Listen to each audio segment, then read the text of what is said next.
Okay, so I'm going to call the meeting to order at 6:32 p.m. This is the August 13th meeting of the PPC. Due to the governor's proclamation 20.28 prohibiting meetings that fall under the Open Public Meetings Act, such as the Planning Policy Commission, from being conducted in person, tonight's meetings will be held entirely remotely. Before we begin, I would like to introduce an important member of our community. I don't see her online, but the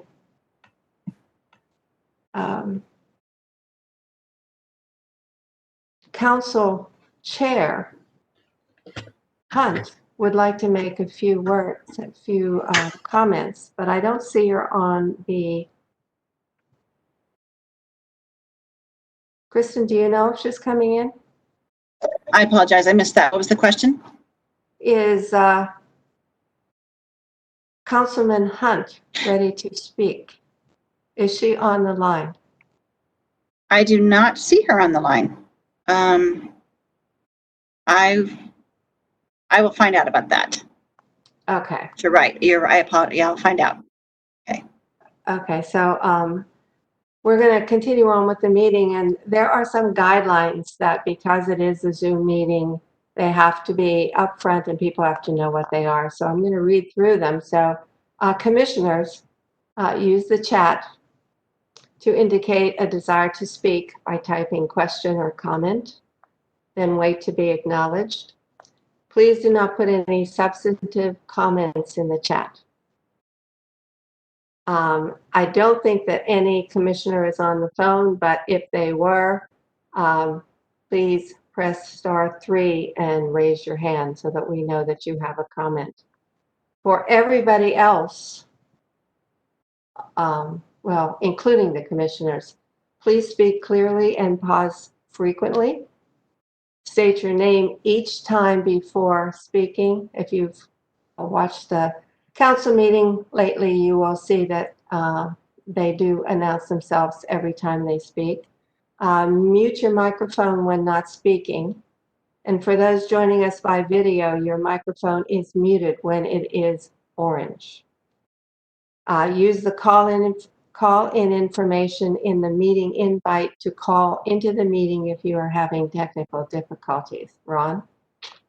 Now I would like to take roll call, and I assume Doug is going to take roll call.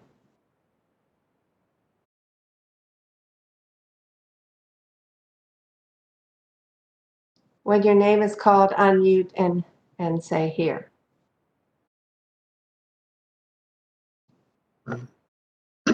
I don't have a list of PPC members. I was not aware that I was going to be giving roll call. So. Okay, then I'll call roll. Thank you. Janice Carley? Unmute. You have to unmute yourself. Sorry, I thought I had. Janice Carl's here. Ron Fowle? Here. Joy Lewis? Here. Bill Reinhardt? Here. Jason Boyce? Here. And Robin Buchers. Here. So we have 6 people that are here. We have a quorum. We are also going to be joined tonight by CF&D Director Keith Niven, Senior Planner Kristen Leeson, Assistant Planner Doug Yormick, Sustainability Coordinator Megan Curtis Murphy, Senior Transportation Planner Stephen, I assume it's Padua, and Recording Secretary Susan Lowe. Is there any objections to approval of the July 9th meeting provided in your agenda packet?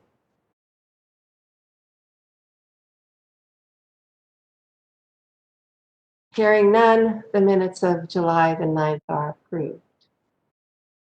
Tonight, we're going to start our meeting with eventually a public hearing on the proposed amendments establishing an environmental board and repealing IMC 1803 regarding the River and Streams Board.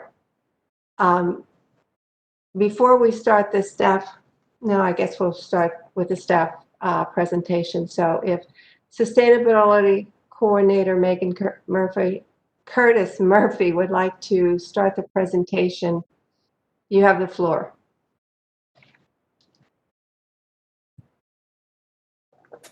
Great, thank you very much. Can everyone see my screen? I'll take that as a yes. Thank you. Good evening. So I'm Megan Curtis Murphy, and I work in the Office of Sustainability. I'm here tonight to discuss the creation of the Environmental Board and the sunsetting of the River and Streams Board. The proposed amendments to Title 18 would repeal the code provisions that created the River and Streams Board and create this new Environmental Board that will advise the Mayor and City Council on the protection of the environment and climate change.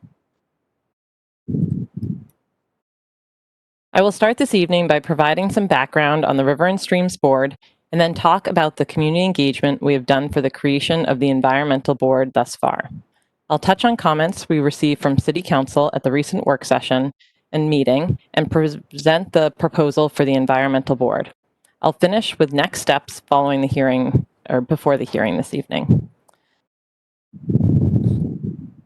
The River and Streams Board was formed in 1983 to serve as the advisory body on issues related to the environment. The scope of the board, however, was narrowly defined to technical matters on the aquatic environment in Issaquah. This is demonstrated in the objective of the board, which is to protect, preserve, and enhance the water quality in the waterways of Issaquah and to protect the fish, birds, and mammals that depend upon such aquatic environments by advising the Mayor and City Council of actions necessary to achieve this end. When the board was created, Issaquah had about 5,000 people and was fairly limited in staff capacity to address these sorts of technical matters, so relied on these boards for the recommendations. In order to provide these recommendations on projects, board members were required to be knowledgeable in the life sciences, hydrology, or geology areas, as evidenced by training and/or experience. Since the creation of the board, there has been a lot of changes in the city, region, and environmental issues in general. The city has grown from a population of 5,000 when the board was created to about 40,000 today. At the same time, there have been a lot of updates to environmental regulations and review requirements. With this increase in population and requirements, city staff has grown and increased capacity to help meet this demand. The city also contracts with numerous consultants to perform peer review of projects, plans, and policies. In addition, residents in our city are passionate about the environment, which was demonstrated through the work on the citywide strategic plan.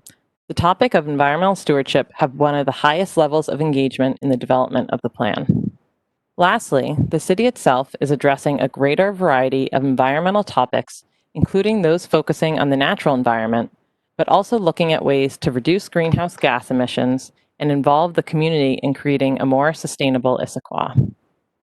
With all these changing conditions, there has been a desire to have a board that would address a broader scope of environmental topics in the city beyond those that were within the scope of the River and Streams Board.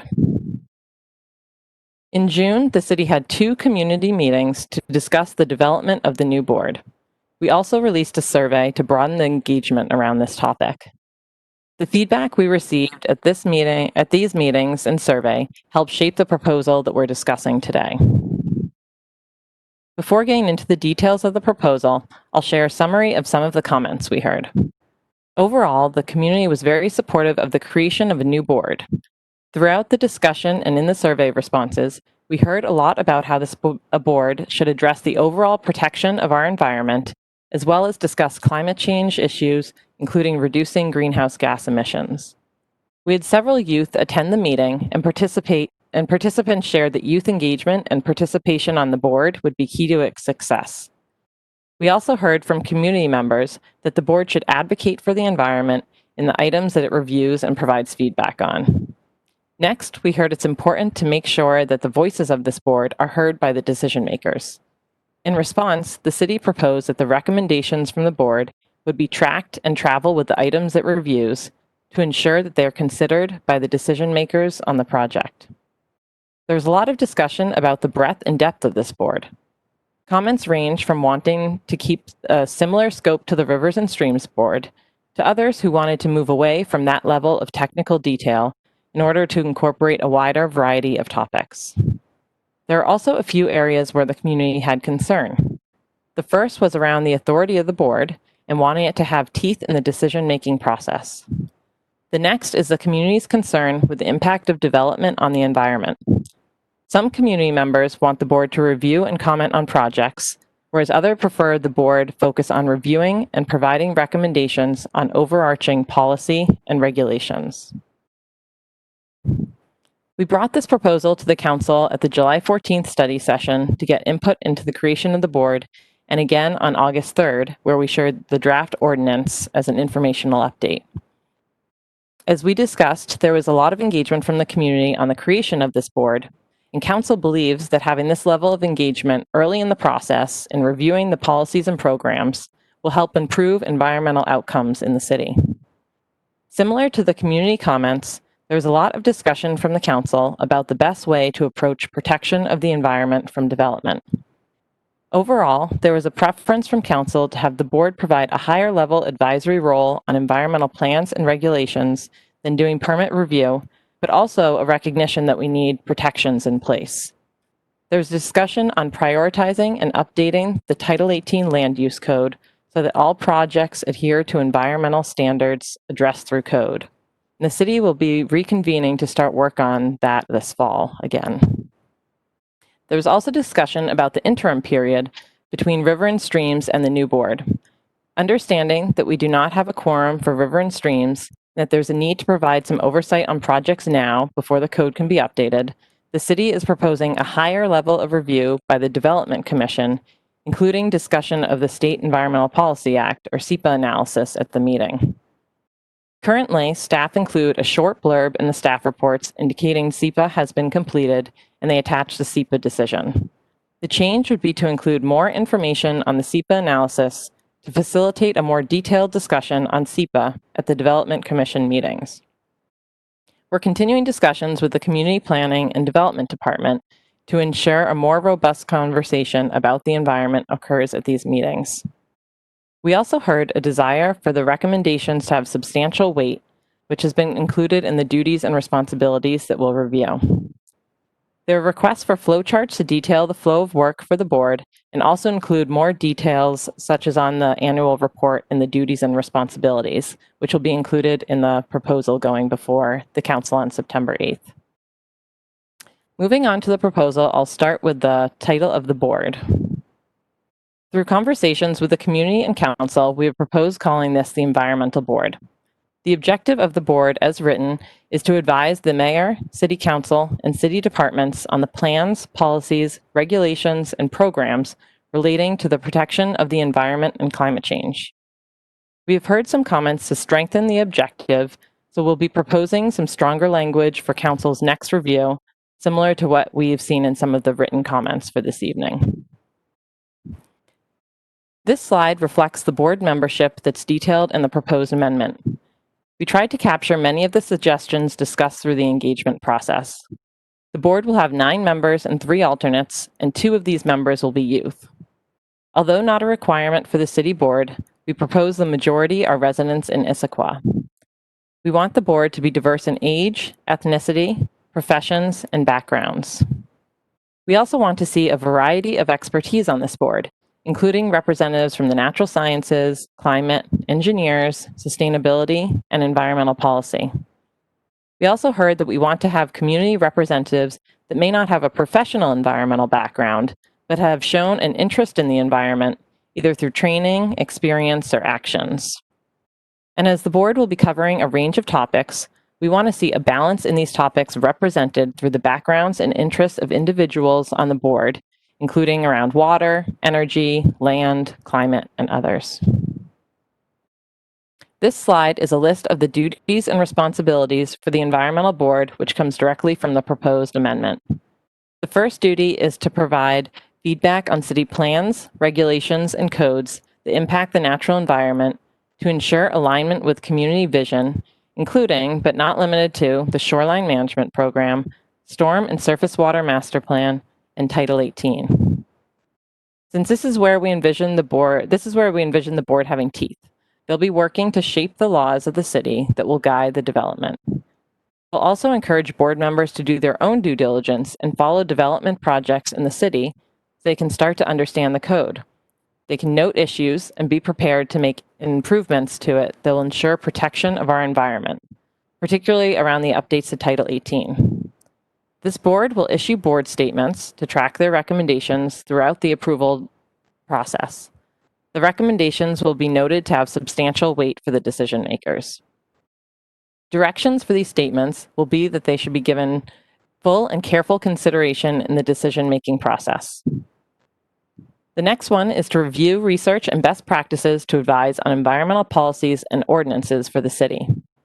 The board will also develop and maintain an environmental checklist to be used for projects, which will help the Development Commission and others evaluate the impact of development on the project. The board will also advise on planning and prioritization of actions related to climate change and resiliency. The city just had a community convening on climate, and this board will be able to advise and provide input on the recommendations that come out of this community effort. Next one is to develop recommendations on programs, services, and priorities relating to environmental sustainability and protection. The board will also provide an annual report to the mayor and city council on work plan activities and accomplishments, including measures of success related to the board's work. We've heard comments to include more specific language on the measurement and goals, which will be included in the next version. And last, the mayor can direct the board to perform other duties as may be prescribed in the ordinance. The next step here is to advise the ordinance based on council's input last week, as well as the input we received from PPC tonight. We will then go back to council and the commission's recommendations for action on September 8th. We'll begin recruitment for the board following the council meeting in September, and then interview and select board members in the September-October timeframe. The mayor's appointments will be brought to the city council for confirmation in late October or early November, and the first meeting is anticipated to be in November. So thank you, and I'm happy to take comments and questions this evening.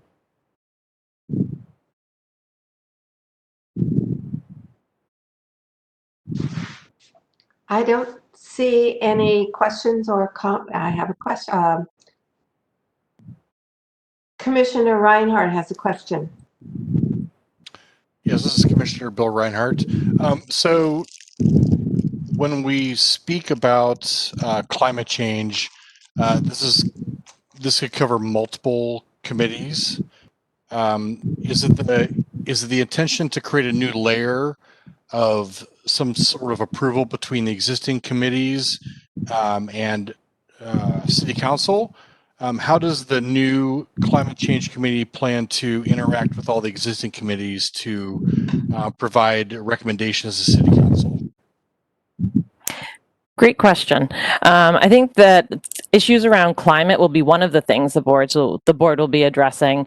And I think some of these issues have gone to PPC in the past, if they were going to be amendments to the comprehensive plan. I think others have gone directly to council. We've heard a desire from the community to have some community input before it goes through that step. So this will be an opportunity to do that, to do that. And there's also some items that may be of interest to both the park board and the environmental board. So there might be joint meetings on some items, but overall, this is an opportunity for the community to provide input before it goes to council. Thank you. Next question comes from Commissioner Lewis. Thank you. Commissioner Joy Lewis here. I appreciate that, Joan. I'm curious if you guys have a work list right now. You're anticipating first meeting in November. So ideally, you would already have created a work list for how people are going to get up to speed on this new board. Just off the top of my head, they're going to have to review the entire municipal code to really piece this out, as it's a brand new commission trying to look at all aspects of our city, how we work, and giving its kind of new focus. So that's a pretty big task right there. And that's something that we can speak to since that's something that we commonly work with. That's just one thing. So the workload that I see is pretty ginormous. And I'd like to hear from staff as to what you guys have compiled for getting everybody up to speed and basically how you're going to be bringing new members who maybe aren't familiar with reading documents like this, and maybe new members from the community who haven't volunteered before, how you're going to help integrate them and get them up to speed to be speaking about these topics. Sure, thank you. Yes, I think there will be definitely an orientation period, even at the first meeting to get everyone up to speed with the various rules and regulations of all the boards and commissions. And as you noted, there's definitely a lot of topics that could and will come before this board.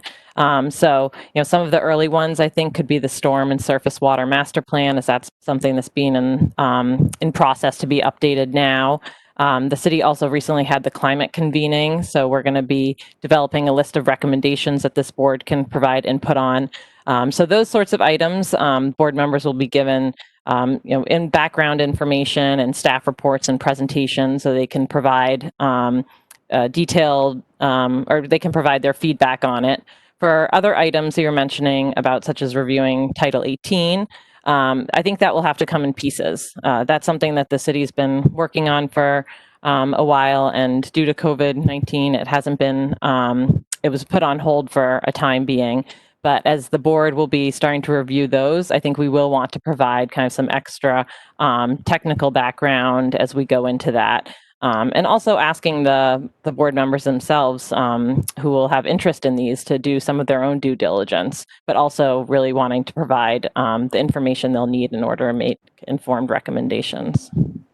And what do you anticipate that time frame looking like, as far as we've done, we've been able to compile all of our education, our orientation, we provided documents, and we're able to be what you would consider up and running. The majority of boards are up and running after 1 or 2 meetings effectively. But this is a whole new board. And so what is the timetable for getting everybody ready to be working effectively? I think we are anticipating having that first meeting in November. Something that we talked about with the city council was that there are a lot of items coming to this board. So we might want to be having more than one meeting in the first couple months. So that's something we're going to be talking about when we do recruitment for this board, because there will be a lot of topics and it does take a little bit more time to come up to speed, as you're mentioning. So we will want to be meeting a little bit more frequently. So maybe we would have 3 or so meetings before the end of the year. Of course, we are getting towards the end of the year with holiday time in December, but I would expect the board would be up and running after the first couple meetings. So typically, like for instance, our board, most boards tend to meet twice a month. It was a typical schedule they would have. Obviously, if you don't have anything on your agenda, then you're not meeting. So the typical flow would be that they would be meeting every other week. Are you saying that you're anticipating that they would be reading more than that? Because it sounds like when you start talking about the holidays and things, you're talking about the meeting. You're thinking they're only going to be meeting 1 or 2 times this year with the holidays and with orientation. So then with more meetings to kind of start to get up to speed with an agenda, I'm guessing right now, because I'm looking for more of a hard date. They're going to be up and running, ready to start working in February. I mean, like, when are we actually anticipating this to be a working operating board? I think it'll be before then. I anticipate that happening this year. I would say most boards meet once a month, but there are several that do meet twice a month. So the regular schedule for this board will be once a month, but in the beginning it will be those first couple meetings. We do want to get the storm and surface water master plan in front of the board pretty early. So I anticipate that will be one of the first items after the initial orientation, which will be the first meeting. So it might be the second meeting that we have that, or the third. I'm not quite sure yet. I had one other question that was about the environmental board proposal that we were given on page 12 of our packet. Is that right now the guiding principle of the board creation? Or again, this is like page 2 of your document, page 12 of ours. Would you say that this right now is the working body of what the details of the new board, or would you say that this is evolved and this is actually an old copy based more on the white paper? But the packet does have the ordinance in it, which has the objective for the board, the membership, and the duties and responsibilities. So that is what we are proposing now. Due to some of the comments that we heard at the last council meeting, as well as from the public, and what we're looking forward to hearing from this board, we do anticipate there'll be a few changes to that, but that is the proposal as it stands now. Thank you, Meg.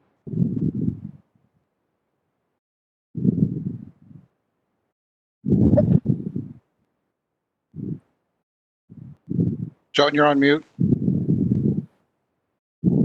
was trying to be good.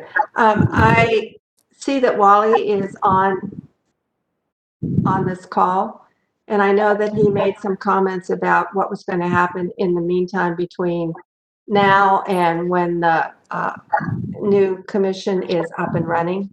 Would you like to restate what you said to the council? Yes, thank you, Madam Chair, members of the commission. Appreciate you having me tonight, and certainly am available as the evening continues for additional questions. What we want to make sure that we do as the board getting up to speed is to really work with the Development Commission, work with community planning and development staff to make sure that the Development Commission has additional details before it on environmental review of specific projects. So that is what we plan to do. But really the biggest fix of all is in Title 18. And what can we do to continue to move that forward? We have committed to the City Council that the project, which has been on pause through the pandemic, that we are going to take off pause starting in September. That is really going to be the fix. As I think community members have come to us through these various meetings about the Environment Board. Their biggest concern is how can we ensure the best environmental review projects. I think it's Mayor Pauly's feeling, the City Council's feeling thus far, is that the Environment Board should be really the stewards of sorting through how best to do that. They will also focus on the Title 18 work, Title 1810, which is covers the sustainability and environmental review.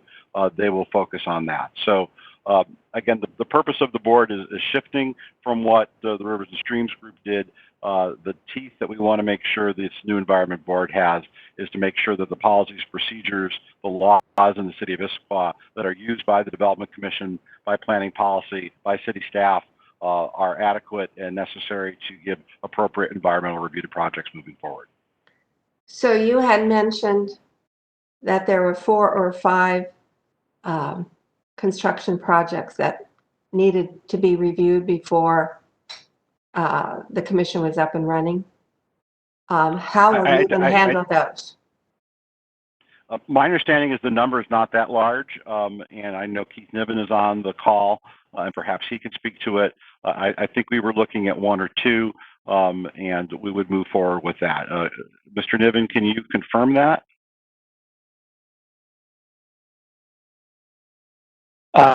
Yes. So just thinking about what's in the pipeline right now, the biggest project that's kind of in play is the high school. And there are a couple wetlands. There are some critical areas on the high school, as well as it's a very big new building, as you know. So the sustainability piece of it is part of that conversation. The timeline for reviewing the high school, because the application just came in, it will overlap the creation of the board. So the board will actually should be up and running based on what Megan said earlier, in time to actually review the high school. But there's really nothing else that comes to mind. We have some subdivisions right now. There's the one that comes to mind is Tibbetts Crossing, which is right across the SR 900 from the entrance of Talus. And because of Tibbetts Creek, there are a number of environmentally sensitive areas. But that subdivision went to River and Streams at the tail end of last year. So there's really nothing. It's a really good time to have an interim period because there really isn't much in the queue that I can think of. Thank you. That was a question that came up in my mind. So the next question is from Jason Boyce. Commissioner Boyce. Thank you, Madam Chair. So my question just really is how these boards, specifically the Development Commission and the Environmental Board, will be working in tandem with one another. And again, I understand what the community is wanting. If I was to serve on the Environmental Board, I would want it to have teeth too. My guess, the only fear that I have is that these boards being in conflict with one another in terms of projects. I mean, I think I heard Ms. Murphy correctly saying that the idea of this board is to provide policy and recommendations, but still allowing the Development Commission to take those policies and recommendations and still allow them to do their work without being stepped on by another board. Did I hear that correctly? Yes, so the way the board is set up now is that the environmental board would not be doing any of the project review. That would still be going before the development commission. The environmental board would be developing a checklist that the development commission could use in order to determine kind of environmental standards for the project. So that's something we would be asking the environmental board to come up with, but they would not be involved in the review itself. Excellent, thank you. So the next question is from Commissioner Buchers.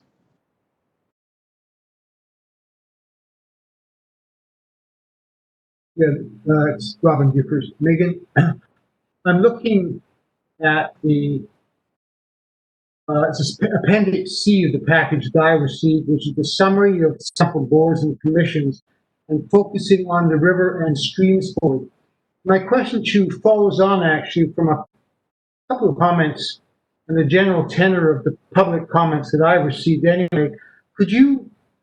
I'm concerned there's a gap between what the River and Streams Board did and what the new Environmental Board will do. So could you, just without being too dogmatic, take the descriptions or the operations of the Rivers and Stream Board and kind of patch them over to the new objectives, if you will, responsibilities of the environmental board, and just for me to be sure that there are not gaps. I view this entire area as one where technical expertise is really important. And I'm just looking at the requirements or the skill set requirements for those who may be board members. There was some orientation toward professional expertise, but I didn't really know what that meant. And so the general question is, could you kind of map rivers and streams onto the new sets of objectives and just give me a comfort that there's not gaps? Or if there are gaps, then what do you plan to do to fill those gaps?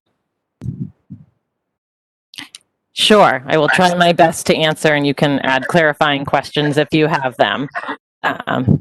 Sorry about that.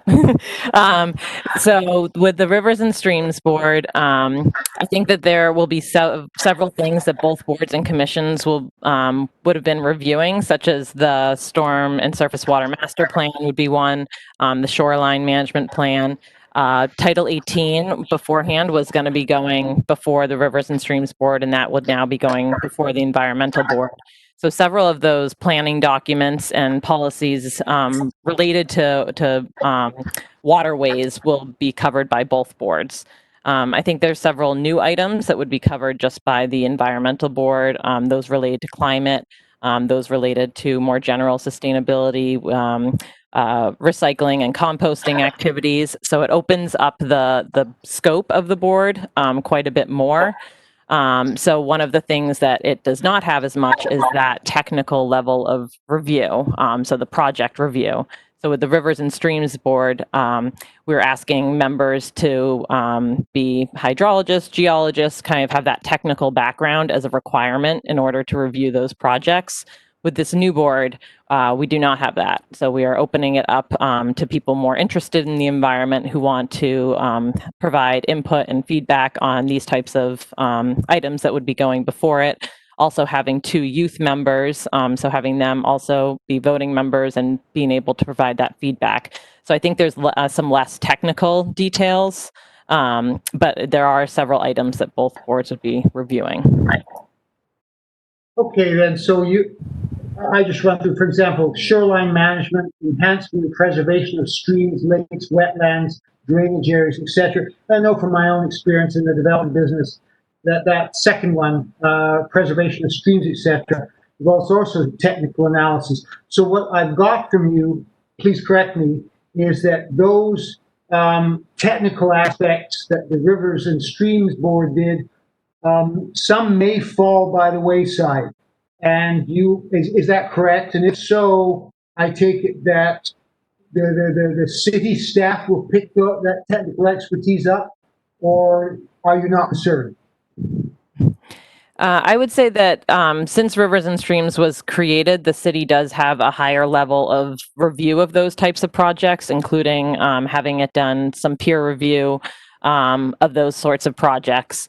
I don't know if Mr. Niven has anything to add in as far as the details around how the review is conducted.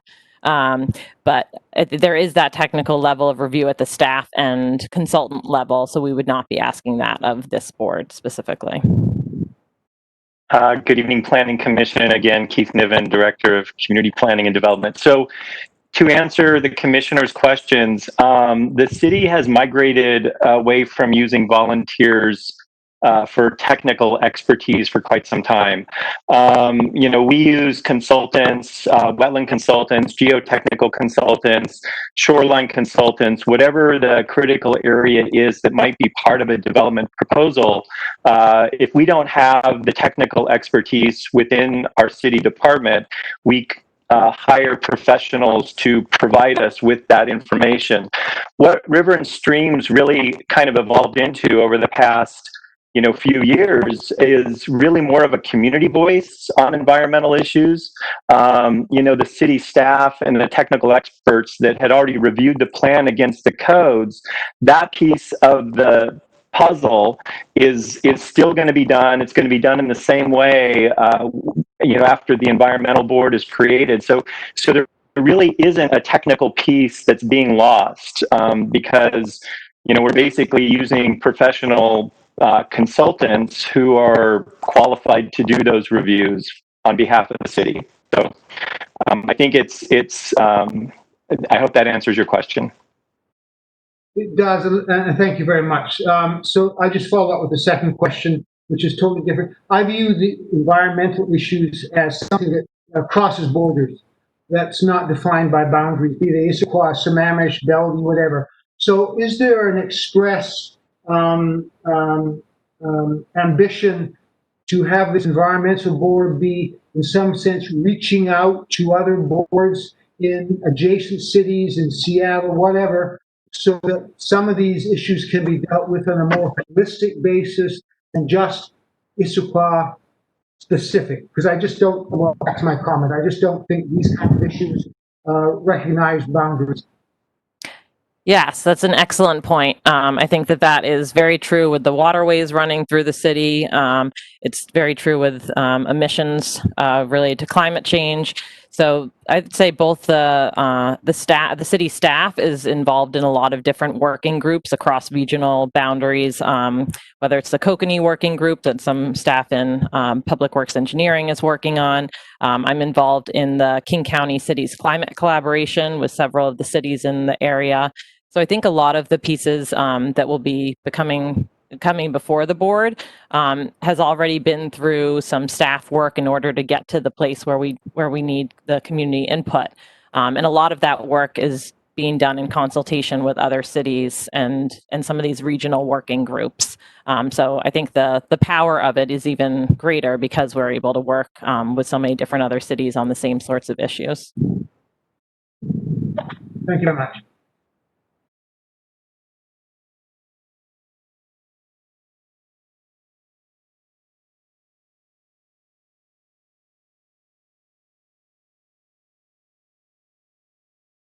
Is someone on mute? Joan, you're on mute.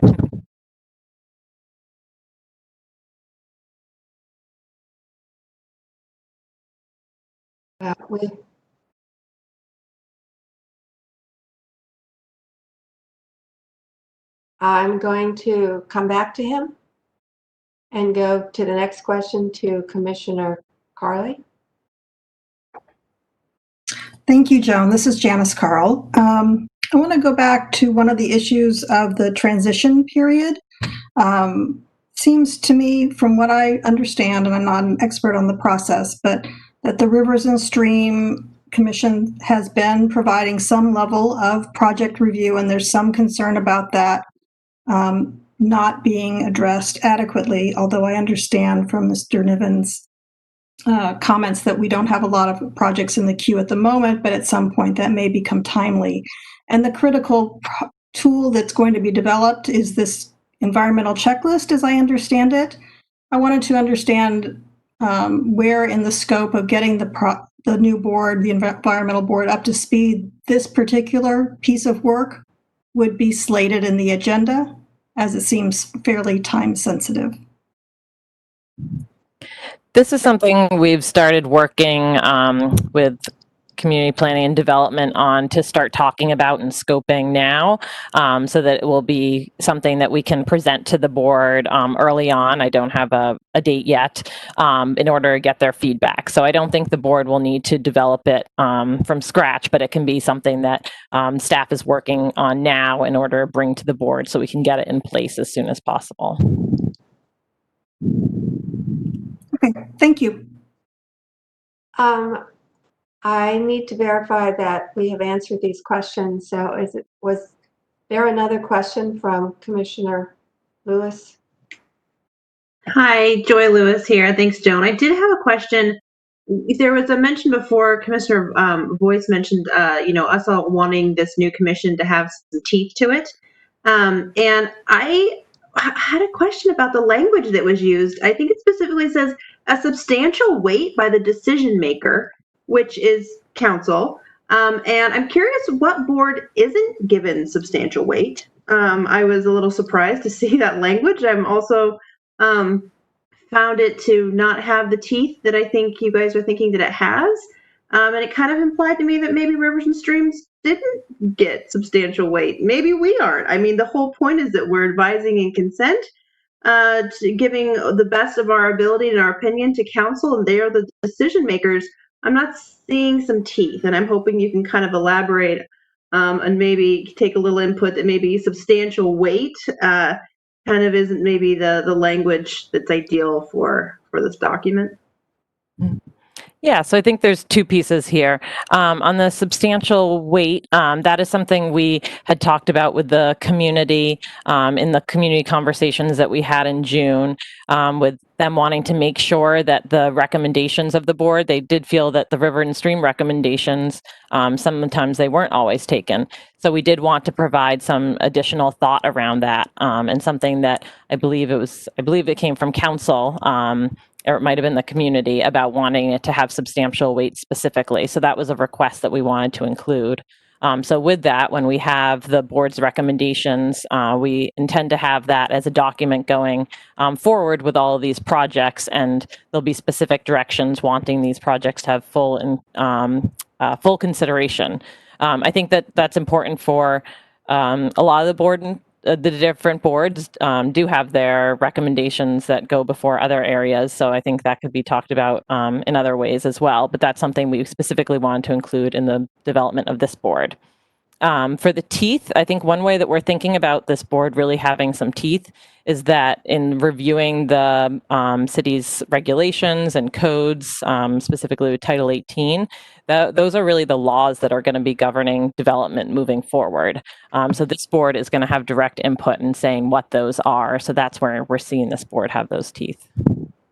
I would recommend changing the language right now. To me, it doesn't mean what I think you mean. I think that saying that it has substantial weight, are we creating a tier system where each board and commission has a different amount of points that are given? I mean, there's the whole point is to suggest a weightiness to it, and in fact, it does the opposite. It feels very hollow to me, and I would suggest that we've gotten this feedback. I think all of us want to see this commission, this new board succeed.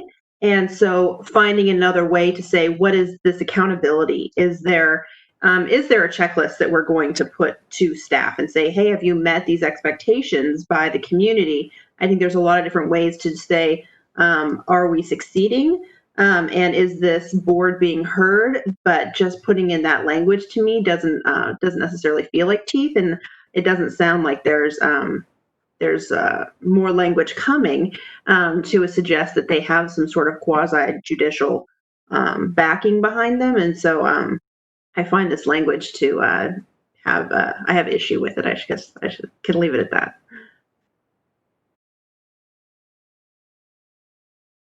So we're going to go back to the question from Commissioner Fall. I think City Administrator Bob Kowitz wrote in the comments, I believe he wanted to have a comment on the substantial weight. Oh, I didn't see that. City Administrator Bob Kowitz.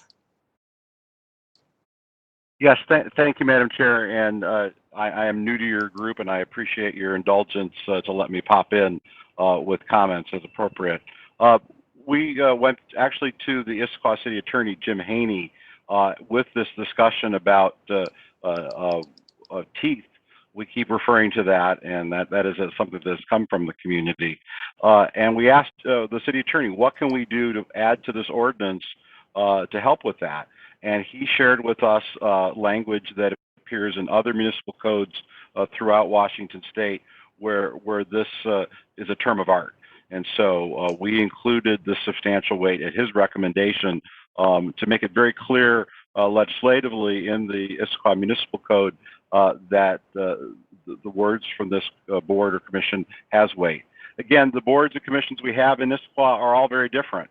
The Development Commission, PPC, have weight that's given to it by the code and in some cases by state law. The rest of our boards and commissions do not have that. They are strictly and simply advisory. And so this issue of substantial weight has a standing in state of Washington law, and so we added it this way. Again, I think it's important to view this as a different approach. For 25 years, the Rivers and Streams group was doing staff work. That they were basically doing a staff review of projects. And Mayor Pauley has come before the Issaquah Council and said, I want a consideration of a different approach. And that different approach is to have this environment board weigh in on the laws, the local laws that have to be followed by staff, by PPC, by the Development Commission, by the hearing officer, depending on the project. And so that is the fundamental change. There are certainly community members who disagree with it, who want citizen review of every project. The reality is Rivers and Streams was not citizen review of every project. Rivers and Streams had a limited review for projects, but that is the proposal on the table is to change that. So again, the language of substantial comes from law in other communities in Washington State, and that's the reason it's there. Thank you, City Administrator. That is a very good explanation. So with that, we will go back to Commissioner Fall. All right, thanks, Madam Chair. So 2 questions here. First one I think was already addressed by Keith. 2 people from the public, Ann Fletcher and Dave Kapler, commented on a substantial time gap. It sounds like, based on what Keith had mentioned, that there really will not be a gap so much because there really won't be anything to discuss between the time between now and when the board will be launched. So if you could just recap that. And then my next question is, let's see, to Wally here. How would the environmental board be different than the Development Commission and the PPC in terms of its structure? Will they be doing hearings, or are they only going to be discussing key topics? Thanks.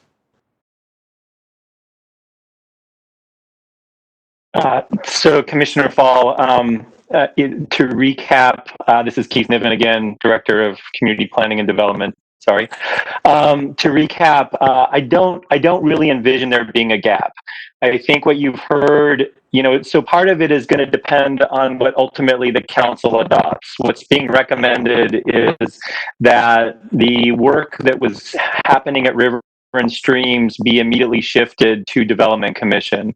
And I think that's incumbent upon the staff, if that is the outcome, to help educate the Development Commission, help them understand their expanded role and how we are going to present information to them in a way that is beyond what they've been getting in the past. So if the ordinance lands the way that it's being recommended now, that would be my answer. If ultimately there's a decision for some project review to go to the environmental board, what I said earlier still applies, that I don't think there is much in the pipeline right now that would potentially need to be reviewed, say, in the next 6 months, which is kind of this time we're talking about sunsetting river and streams and starting up the environmental board. So I think either way this plays out, I don't see there being a problem. And Commissioner Paul, if I can address the second part of the question, I don't think it's envisioned that the Environment Board is holding hearings on projects. Might the Environment Board have public meetings specifically on larger issues, namely Title 18? As we're looking at Title 18, there's a lot of interest in the environmental language within Title 18. I absolutely see that the Environment Board might have some sort of community meeting specifically on that, inviting people to comment. I think it'd be those kinds of meetings on plans, as Megan has talked about. There's still a lot of other larger city plans that will need to be reviewed. So there may be public meetings specifically devoted to those plans, but they're not going to be formal hearings in the way that other land use bodies within the city have. Thank you. So is there an additional question from Commissioner Reinhardt? This is Commissioner Reinhardt. So more of a statement than a question. I applaud the city's move towards the creation of this board. I think it's a long time coming. Along the lines of adding teeth and adding weight to this board, I would really encourage you, Megan, and city staff to attempt to get scientists and specialists on the board as much as you can, especially when it comes to like climate change, which I'm assuming is going to be the kind of the biggest piece of the environmental board. There's a lot of science and a lot of data that backs that up, and so we're at a crucial time here where right out of the gate, I think it will do you well to make sure that we have folks that know the science, understand the data, to move this along and give it weight right out of the gate. That's the only statement I have. Does Commissioner Voice have an additional comment? Yeah, just to Commissioner Voice here, and just to piggyback off Commissioner Reinhardt, is that I also agree it would be good for staff and the community to have people who are actually specialists in this field. What my concern, I guess, is ideologues getting onto this board and stifling progress for ideological reasons. So again, I do think it would be good that actual people who know the science, because it is a legitimate problem, but I'd hate to also see wonderful projects diminished simply because certain people have a somewhat warped view of environmentalism. So again, I'm just going to piggyback on that comment in the sense that, again, I do think it's good to have people with that background on that board. It kind of concerns me, even though I understand what you guys are trying to do with the youth. At 15, I don't really know how much you can offer to an environmental board other than espousing things you might have heard on the news or your favorite blog. So There's a comment or question from Commissioner Buchers.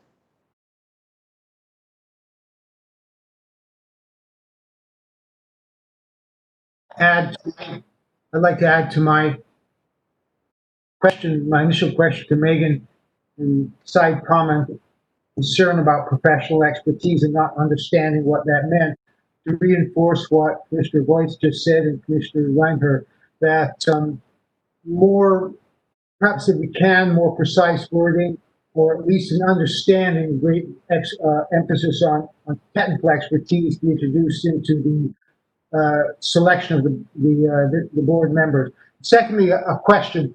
I view this as a work in progress, and no matter how many discussions we have now, things will change with this board as time goes on. We'll find out what works and what doesn't.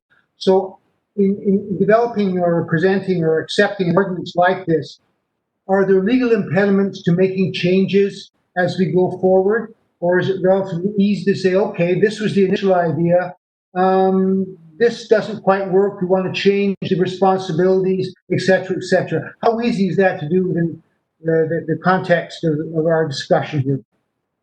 Thank you. All right, thank you.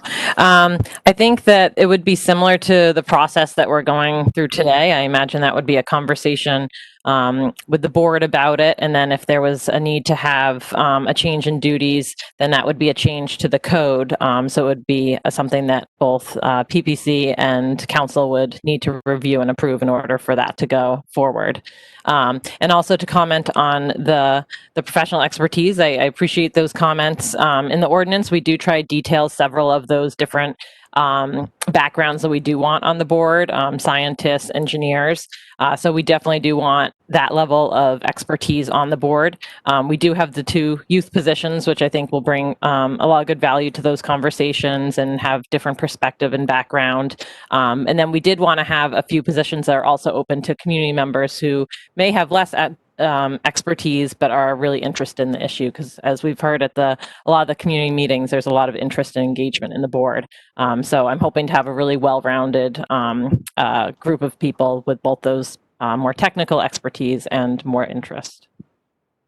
Thank you. Regarding my first question, then, do you see a time period during which or after which you would want to review the success, if you will, of operation of the Environment Board and put forward any proposals for review, or would that be up? How would any proposed changes work? Who would initiate comments or questions about, wait a second, here was what we initially thought would work, and now this isn't quite working this way, we'd like to make a change? How does that change?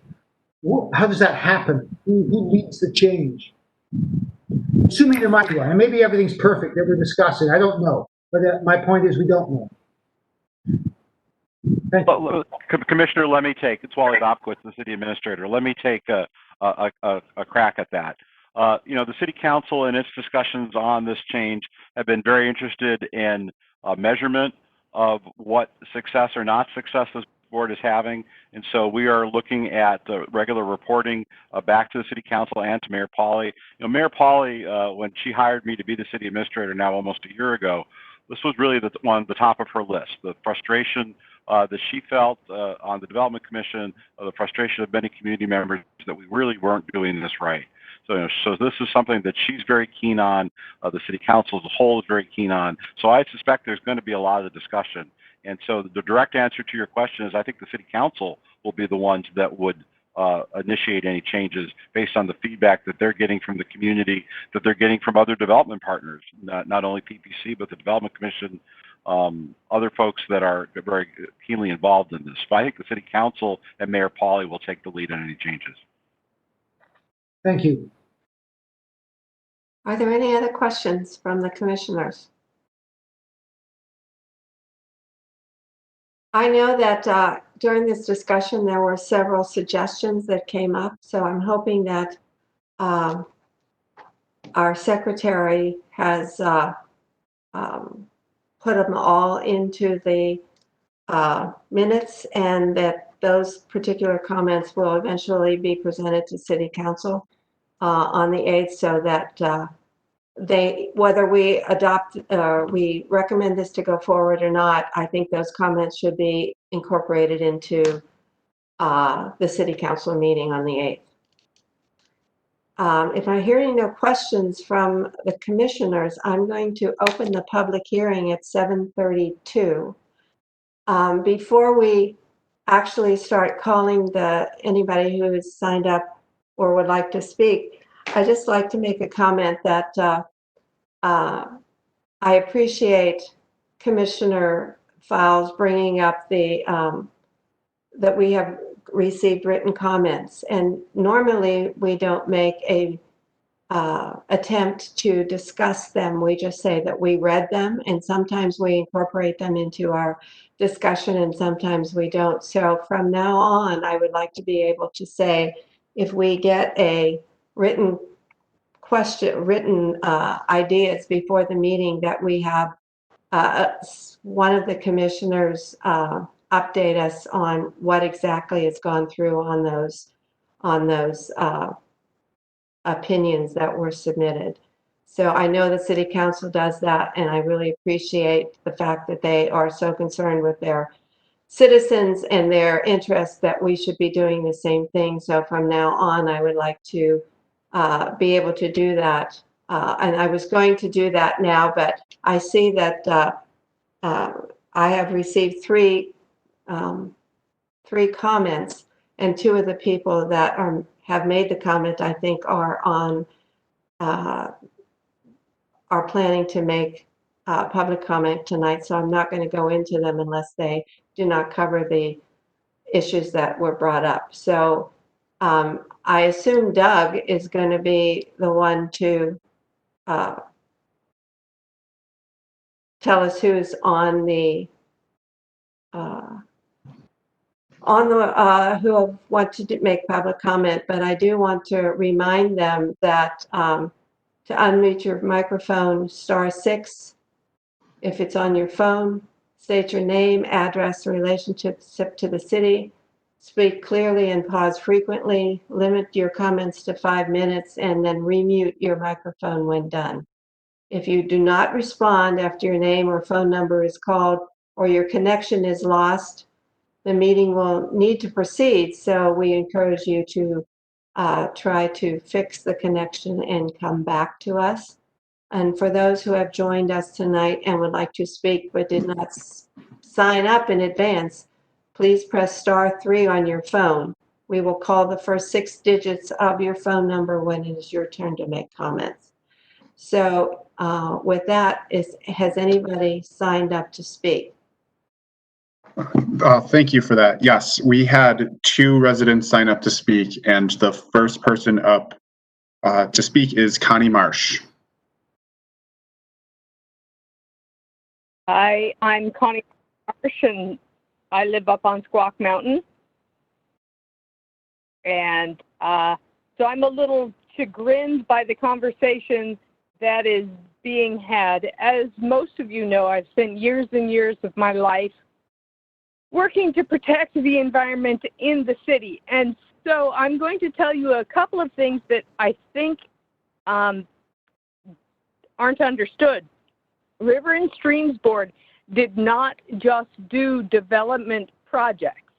They did roads projects that impacted the environment. They did parks projects that impacted the environment. And they also did public works projects that impacted the environment. Basically anything dealing with the animals and the water itself and the habitats was the basis for the River and Streams Board. So when the conversation goes to Mr. Niven and he says, well, we only have one project. Right now, there is a roads project happening along a stream and wetland on the SR 900 that no one is reviewing because it's on no one's radar. No one can see it. And this would have been a project that would have gone to River and Streams Board because it needs a new SEPA decision because changes have happened.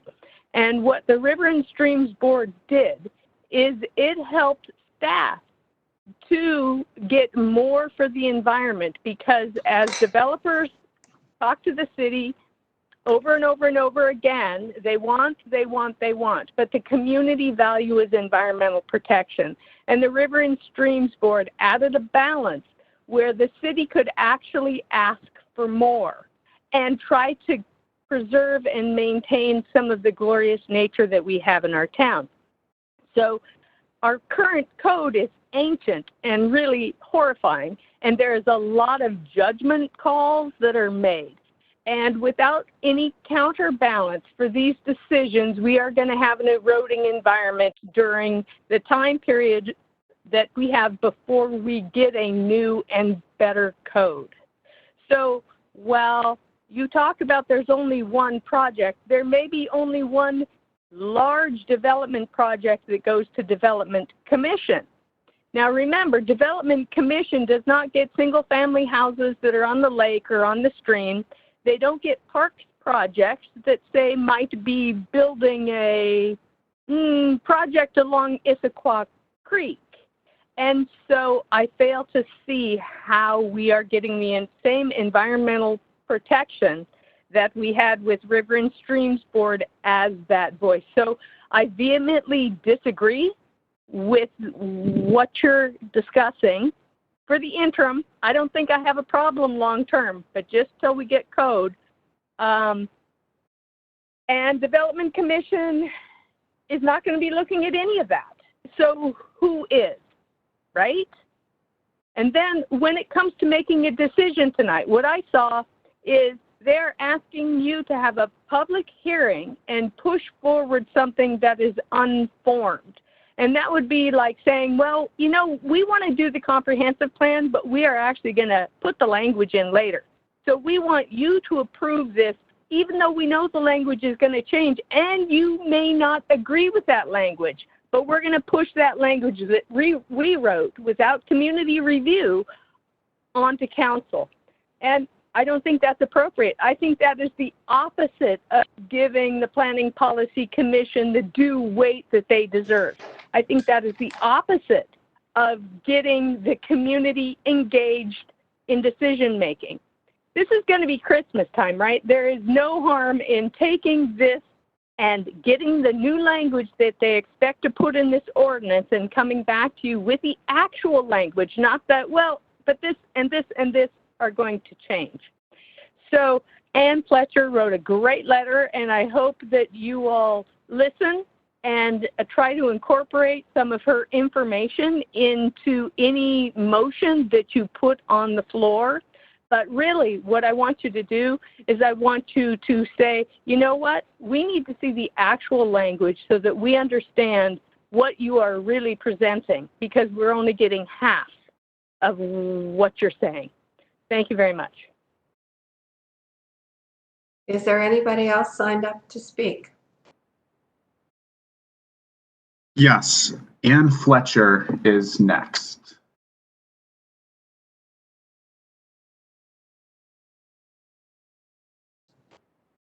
Can you hear me? Yes. Can you hear me? Yes, we can. Okay, thank you. I'm sorry. I didn't do the star, and I wanted to make sure you could hear me. Thank you. So I am Ann Fletcher, and I live in Old Town of Issaquah. I'm a resident here and a leader for People for Climate Action.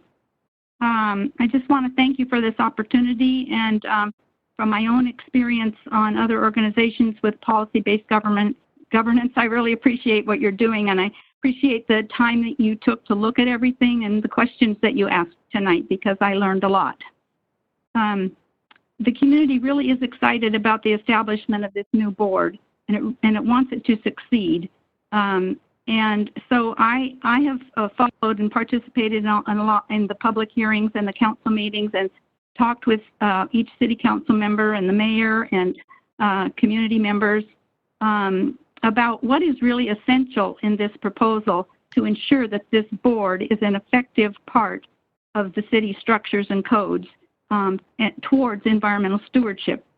And this has been a bit of a challenge because the meetings have come up pretty quickly. And so the document is evolving. And so I didn't really know what I was going to be commenting on until I heard Megan presenting tonight, except I had the written, and then there were some comments to change, the written. And so it's very challenging to comment on something that is evolving, which perhaps you've discovered yourself tonight. But based on what I know now, I had a couple of issues that I wanted to bring up for you to consider that need to be added, I think, and changed before this goes to the council. the land use code requirements which protect the environment are being removed by dissolving the Rivers and Streams Board. And I won't go into the same thing Connie said, but these code review requirements should be more clearly assigned to other boards or commissions or whatever the plan is. For example, there are things in the code that talk about the Rivers and Streams Board doing the critical area studies and reviewing them, and grading and filling, and being able to hold hearings, which I'm now heard for the first time tonight that this board might be able to hold a hearing.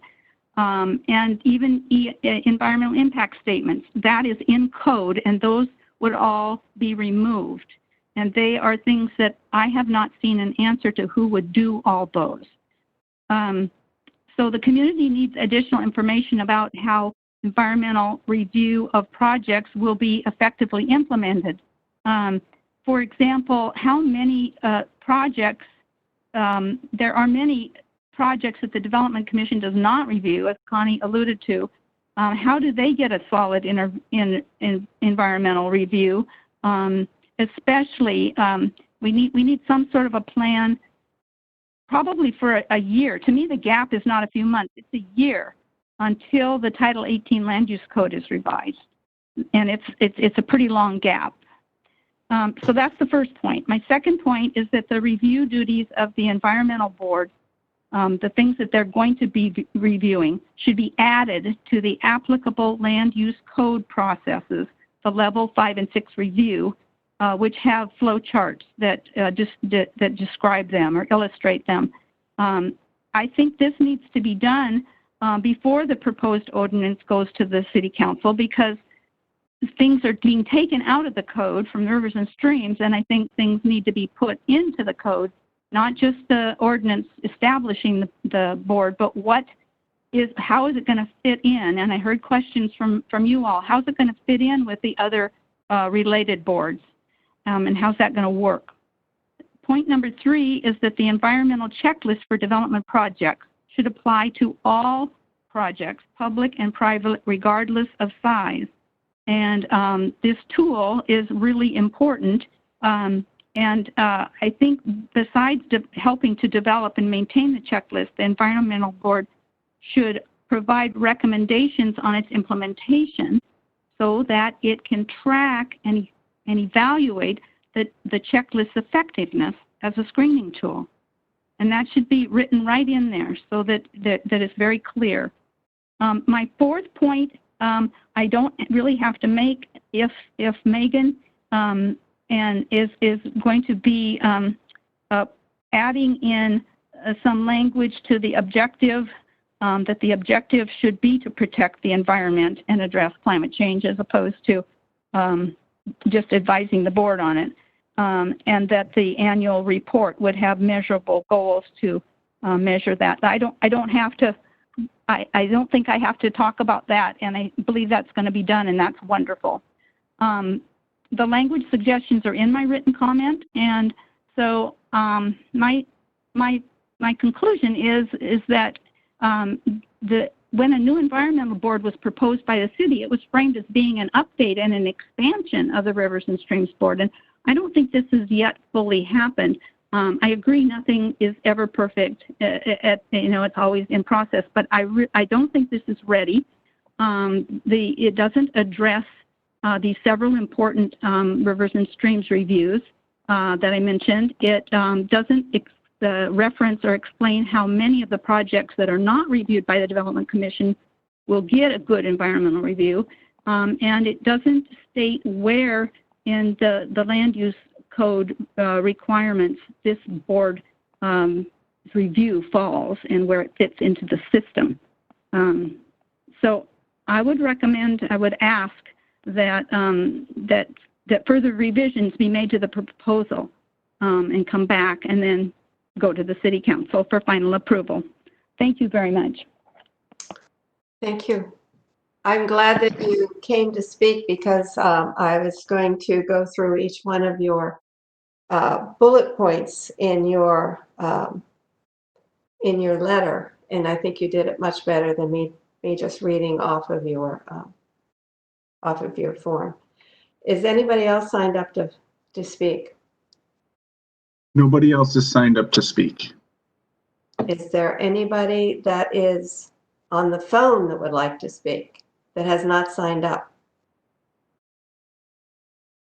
I do not see any phone-in callers besides Connie and Anne.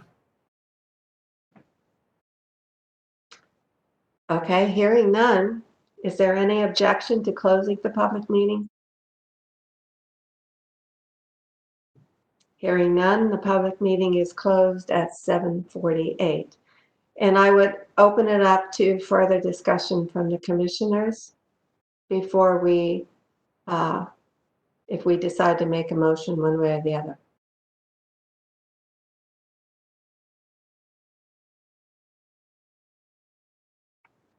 So,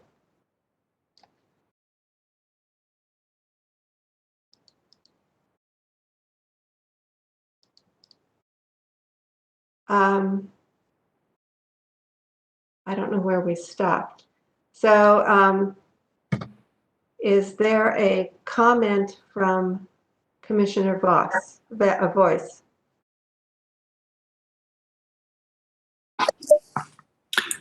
Yeah, you stopped. You stopped one too early, but that's okay. I'll make a comment regardless.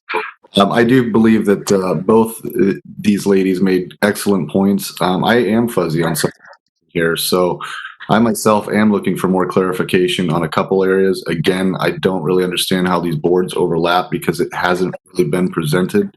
There's a wonderful outline for a new board. And I believe this will be a great board, a great addition to the city. But I'm starting to feel like, again, there's some clarification that I need too.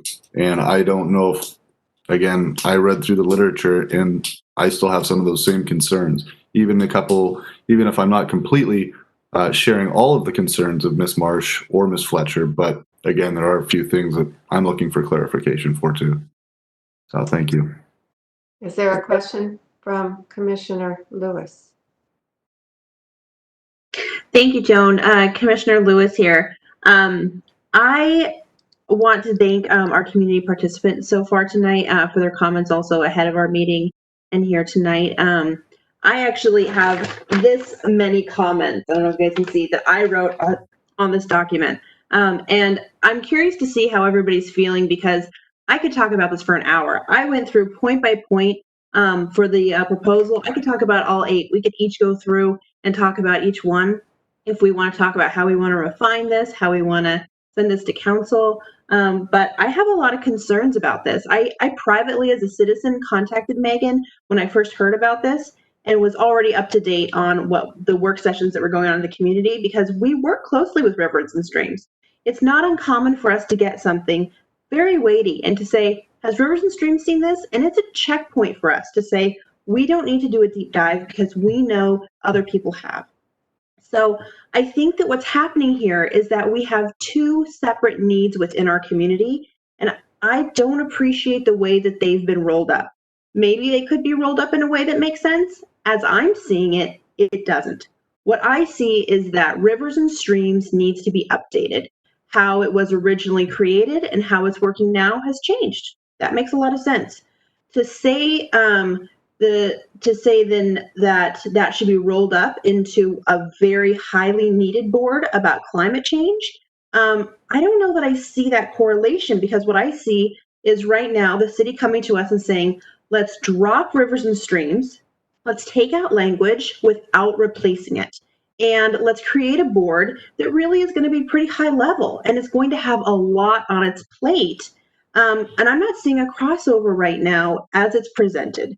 So in my view, we can either go through this for much longer if everybody wants to keep having a discussion and submitting to city staff how we want to keep tweaking this, or I'm curious to see from my fellow commissioners too if you're saying, actually, we have a halt right here and we don't know that we'll be moving forward because I know we have other things on our agenda tonight. I'm happy to keep going on questions. I'm happy to keep going on suggestions. But what I see from my standpoint right now is that there's an overarching environmental work that needs to happen as far as how climate change affects our city, which happens in literally every sector that we have. It's a big task, it's a big chunk, it's definitely overdue, but that doesn't mean that it should be all encompassing to now say that very large concepts, like for instance, our salmon run, to say that that now falls to this climate change commission, to me feels like we're lacking a big piece, and we're going to be giving something up without actually defining where it's going to be going. Before I want to hear from everybody else, I do want to mention that there's a huge gap right now in this document because there's no mention of environmental security, which is something that I think is very important when we talk about climate change. A good example of that is the plume of PFOAs that we have in our groundwater right now. That's something that needs to be examined and it needs to be constantly talked about. It isn't. One good example is also this pandemic. The idea that environmental disasters, how they impact the way that we do business, is something that we should have a much broader plan for right now, and is something that is closely tied to climate change. So without any kind of mention right now of environmental security, I think that we're missing a huge part of why we need to study climate change and its effect on all these sectors in our community. And it hasn't even been brought up in the document, which I find really lacking. So again, I'm really curious to hear from my other commissioners how much you guys want to tease this out tonight, because I have significant issues with the 8 proposals that are right now in the ordinance. So I have a question from Commissioner Fall. Yep, thanks, Madam Chair. So I have 2 questions, and one of them plays right into Joy's point. One, have we had River and Stream's input on the organization of this proposal? And 2, do we really need to dissolve them at this point, or can we actually run them continuously or in parallel as the environmental board is developed? Because it sounds like there's, maybe to Keith's point, maybe not necessarily what he thinks is a gap, but we feel there might be a gap. So until they get ramped up and discuss some of the issues and help with the formation of the board. Thank you. So City Administrator Bobkowitz. Yes, like thank to you, comment? Commissioner. We have no quorum of River and Streams Board. We have not had a quorum for a number of months, and Mr. Niven can help me with the exact number. So one of the challenges in looking at rivers and streams is having enough individuals, if we were to keep it as is, having enough individuals who are prepared to spend the kind of time and energy that was previously spent before the city had the resources for experts to come in and review, to continue to commit to the board. I think one of the frustrations is that the group couldn't meet because we were unable to assemble a number of individuals that were committed to meet as often as might be needed. And so we have involved the remaining, I think it's 2 members of Rivers and Streams in these discussions. Again, we had 2 community meetings to talk about this. And I think, and I hesitate to talk for them, it was just a large amount of work that was very difficult to find local residents to be volunteers to do. You as the Planning Policy Committee, perform extraordinary work. It's difficult to find residents that are willing to do that. And I think Mayor Pauly's view, as we've talked about trying to reorganize this, is to say, let's have a citizens group that's not reviewing individual projects, but instead is looking at the larger policy questions. And so that's what we're attempting to do with this change. So you said that there are 2 additional members of River and Streams that would like to continue. Is there any way to at least incorporate those 2 into the Development Commission for a certain amount of time, or to take their expertise to and use it in the Development Commission? And I'll phone a friend and Mr. Niven to speak to how we might even begin to do something like that. I mean, we would need a quorum of those individuals on the commission, which we don't currently have. Keith, can you provide some additional input to this? I can try. Good evening again, Planning Commission. So, so there could be, you'd have to have open spots within Development Commission. So, I believe what we did because of the pandemic was basically just we suspended recruitment for boards and commissions this year, and we basically just kind of pushed it another year forward. Typically, what we do is we recruit and appoint new members in May.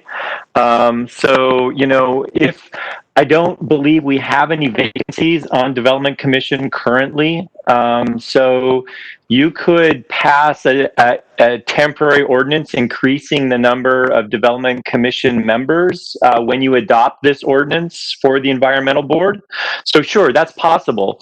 If there were, say, 2 River and Streams members who wanted to serve on DC until the next formal recruitment, I think you could do that by an ordinance that would go along with creating the Environmental Board.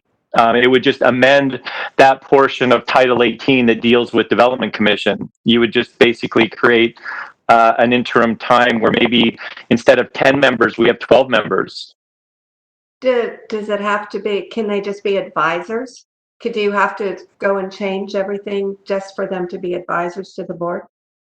Not at all. I mean, so you could, so DC could always decide to invite those 2 members to their meetings as, advisors, and maybe they would hear from them before they opened up any discussion for whatever was in front of them. So it could happen more informally as well.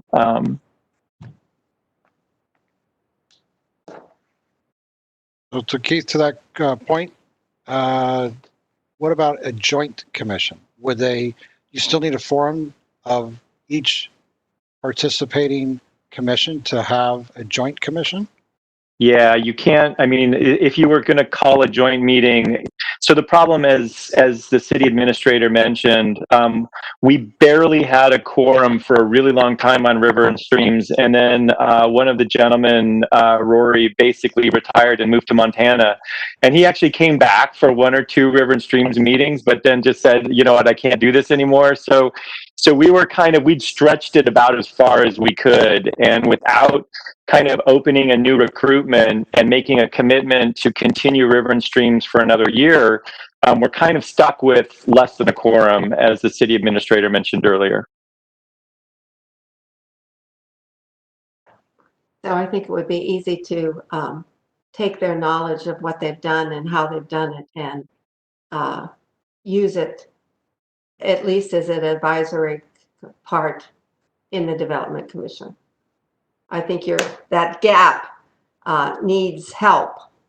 You can't just say, here, Development Commission, do this. I mean, while this is all being planned, you at least need some history involved in it. So I would certainly recommend that they be encouraged to be at least advisors. Is there any other?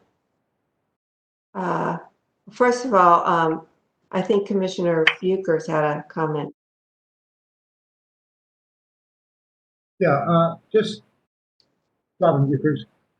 After reading, I was struck when reading the comments from the 3 individuals, 2 of which is from the public, 2 of which is spoken tonight.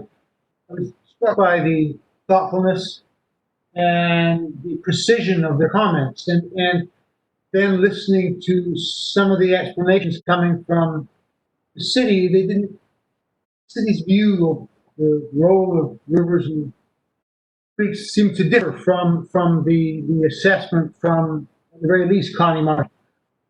So, at the very least, what I would like to hear is not now necessarily, in fact, not now at all, but a response from city staff to those comments, because I'm confused. And the second thing, I thought I was going to see the actual wording of the ordinance. Apparently, that's not the case, so I came poorly informed. But I'm not sure how I can make any informed decision one way or the other without seeing the wording of what we're supposed to recommend. So I'll leave those two comments there, but I'm certainly, and I add my comments to Joe Lewis's, I'm certainly not comfortable with where we sit now and being asked to say anything definitive about this subject. Just don't have the basis right now and need some more input and response from the city at the very least to these comments, and then to see the precise wording of the document we're supposed to pass judgment on. So those are my comments. Thank you. So there's a comment from Commissioner Boyce. Thank you, Madam Chair. So this one, I guess, could go to Mr. Niven, is if you guys are struggling having a quorum for rivers and streams, and you guys have suspended basically recruitment for boards and commissions this year, why are we trying to start a new board right now? And what's the thinking behind being able to recruit people for this particular board when we're struggling to have rivers and streams be successful? I'm going to go ahead and defer that question to the city administrator because I think he's better qualified to answer that than I might be. Sure. Again, Commissioner Boyce, members of the commission, this is a long time issue before the city council. Mayor Pauley, members of the council have been very frustrated with what has been going on with rivers and streams, and they really are looking for a solution. This, what we've put together, have shared with the council, have shared during 2 community meetings, is the solution that we're attempting to move forward with to keep the issues on a higher plane. We've heard from many members of the community with the desire to not look at every development project that comes through, every building permit that comes through. We're hearing from members of the community that they want to have that larger scale discussion of environmental issues facing Issaquah. I think, it's a broad sense of issues, and there's lots of community members who are interested in that. There are many, many fewer community members who are interested in reviewing specific applications, learning the development code, learning Title 18. We're not hearing from residents that they're interested in doing that. What we are hearing from residents is that they want to be involved in those broader, larger discussions. And so the council decided through the COVID-19 crisis, and Mayor Pauley, with her direction and their concurrence, not to recruit for any of the boards and commissions, just given everything else that's going on in the world, but with an eye that this solution of a new board was coming down the road, and knowing that there are many individuals interested in serving on this new commission with the broader scope. Again, the challenge is, will we find people to want to continue to serve on rivers and streams? For the last couple of years, we've not been able to find, and as Keith has described, when you have the last person on quorum coming back from Montana just to keep the board going, I mean, in the eyes of Mayor Pauley and the council, that just wasn't workable moving forward. So what you have before you tonight is our best solution to deal with this, that we do not believe that continuing rivers and streams in the manner that it was sustainable, in part because we don't know that we'll have people willing to devote the time to do that. That's not been our experience the last few years. So what you have before you is what we have. The ordinance is, you have an ordinance in your packet. That is the language. I think Megan indicated only that there were additional comments by the council for some changes. So those changes will likely be incorporated by the council when they make a final determination. I guess my concern is again, if we're not recruiting for boards and commissions, and then this idea, and I'm actually for the environmental board, that's really not my issue, but the idea that just a lot of community interest is, again, that's exactly not necessarily the type of people. I don't think I can only speak for myself.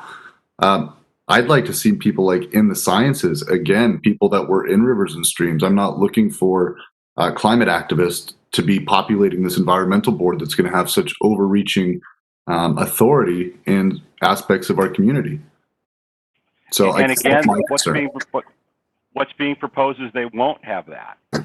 They will not have project review. What they will have is an opportunity to weigh in on plans, on laws that ultimately are decided by others, that are ultimately decided by the Development Commission or the City Council.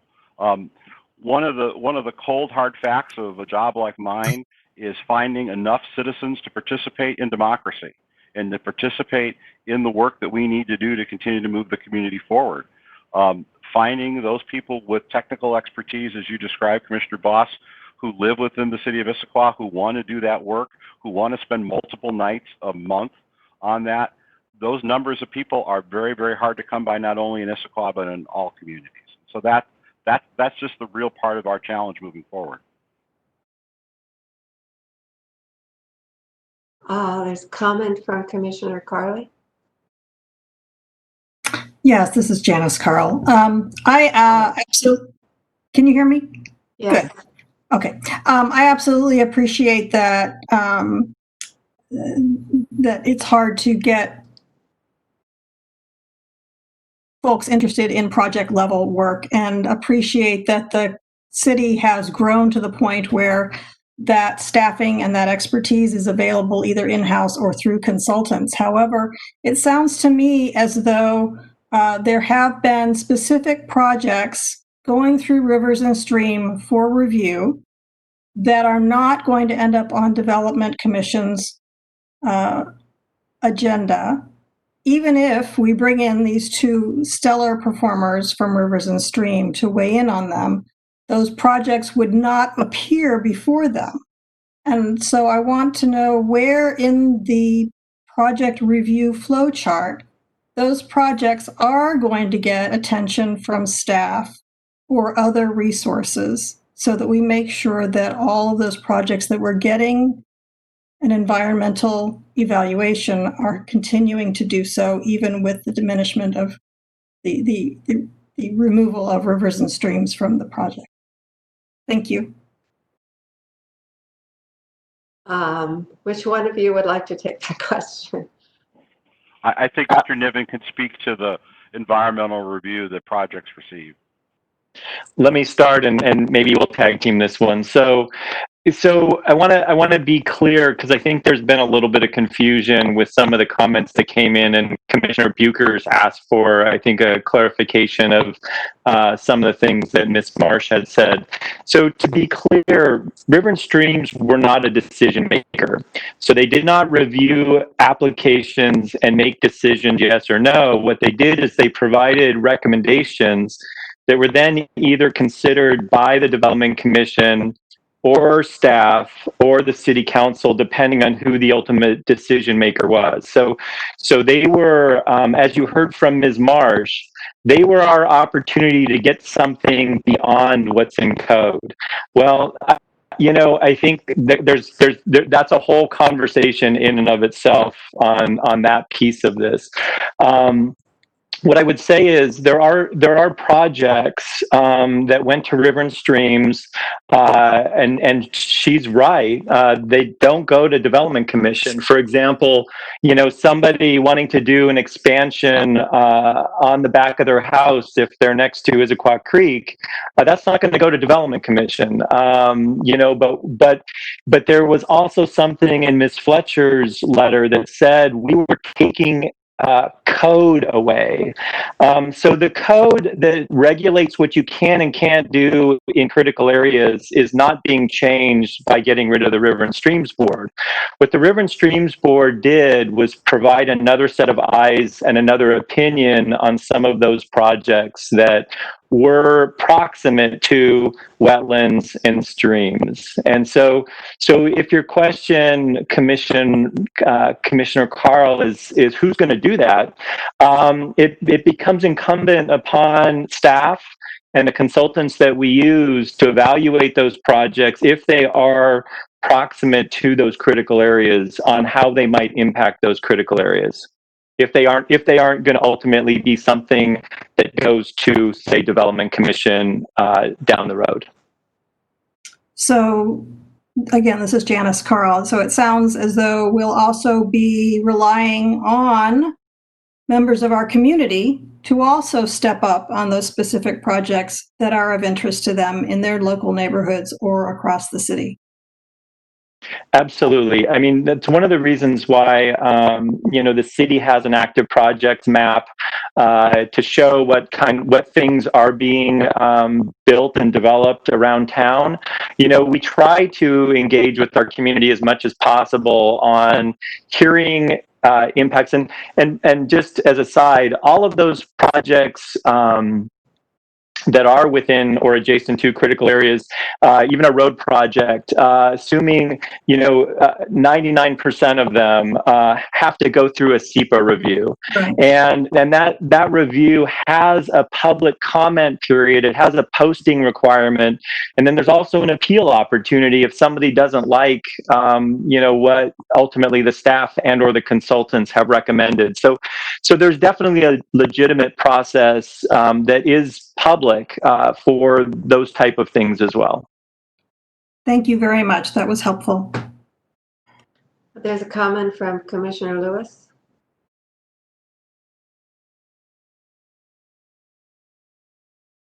Thank you, Joan. Commissioner Joy Lewis here.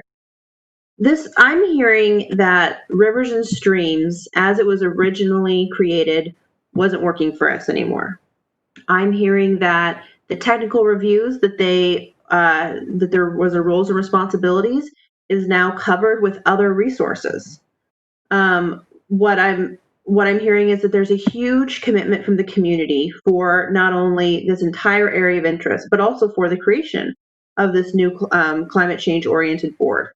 What I would like to see is actually a white paper on why Rivers and Streams needs to be updated, not disbanded. I would like to see how, if we no longer are able to find people with the technical expertise, then maybe they can serve in a different role. What I'm hearing is that there's a huge amount of people who want to be involved in this issue, so let's give them more voice. That's the whole point of why we have these boards and commissions, is to be able to give more opportunities for the public to come together and have these discussions. What I'm hearing is that these discussions around the specific issue of this formation of this new board needs to continue. What I'm not hearing is that it's appropriate to completely disband Rivers and Streams in its entirety. I think what needs to happen is that Rivers and Streams needs to be updated. I agree, it's not working the same way that it did 30 years ago, and I think that needs to adapt and to change. But right now, when I look at the board proposals, I'm not seeing something that looks like it's able to be completely tackled in real time by one board. I'm seeing weird half measures, like we want to have youth involvement, so let's throw a couple seats to some overeager high schoolers. I don't know that that's actually solving what we actually do need is youth involvement. I think instead the high school needs to form their own board and commission that looks at all kinds of things and then submits their own thing to council independently, and we can even have a youth board. I would love to have their opinion on a variety of things. I mean, even signage. I'm positive that there are high schoolers and people in our community who want to be more active, and giving them that voice is great. This feels to me like kind of just throwing a bone at them. I mean, we have a proposal here that actually says that carrying out other duties as may be prescribed by city ordinance or directed by the mayor. I don't see that as being highly technical or competent in all the ways that we need right now. What I see this is like some sort of weird like CYA. I mean, if it doesn't fit in the stated duties, then I mean, shouldn't it be defined right now? I mean, proposal number 8 kind of baffles me. I mean, I see a lot of issues actually right now, and I think that you could have an entire Rivers and Streams board just on proposal number 1. When we talk about Title 18, when we talk about shoreline management, these are big things that require a lot of time just to get up to speed on, much less be able to then give competent feedback to staff about how we're going to be opening this up. To then add on to that, the creation of this new board is something that I don't see as being presented to me right here, right now, as being something that is able to move forward as is.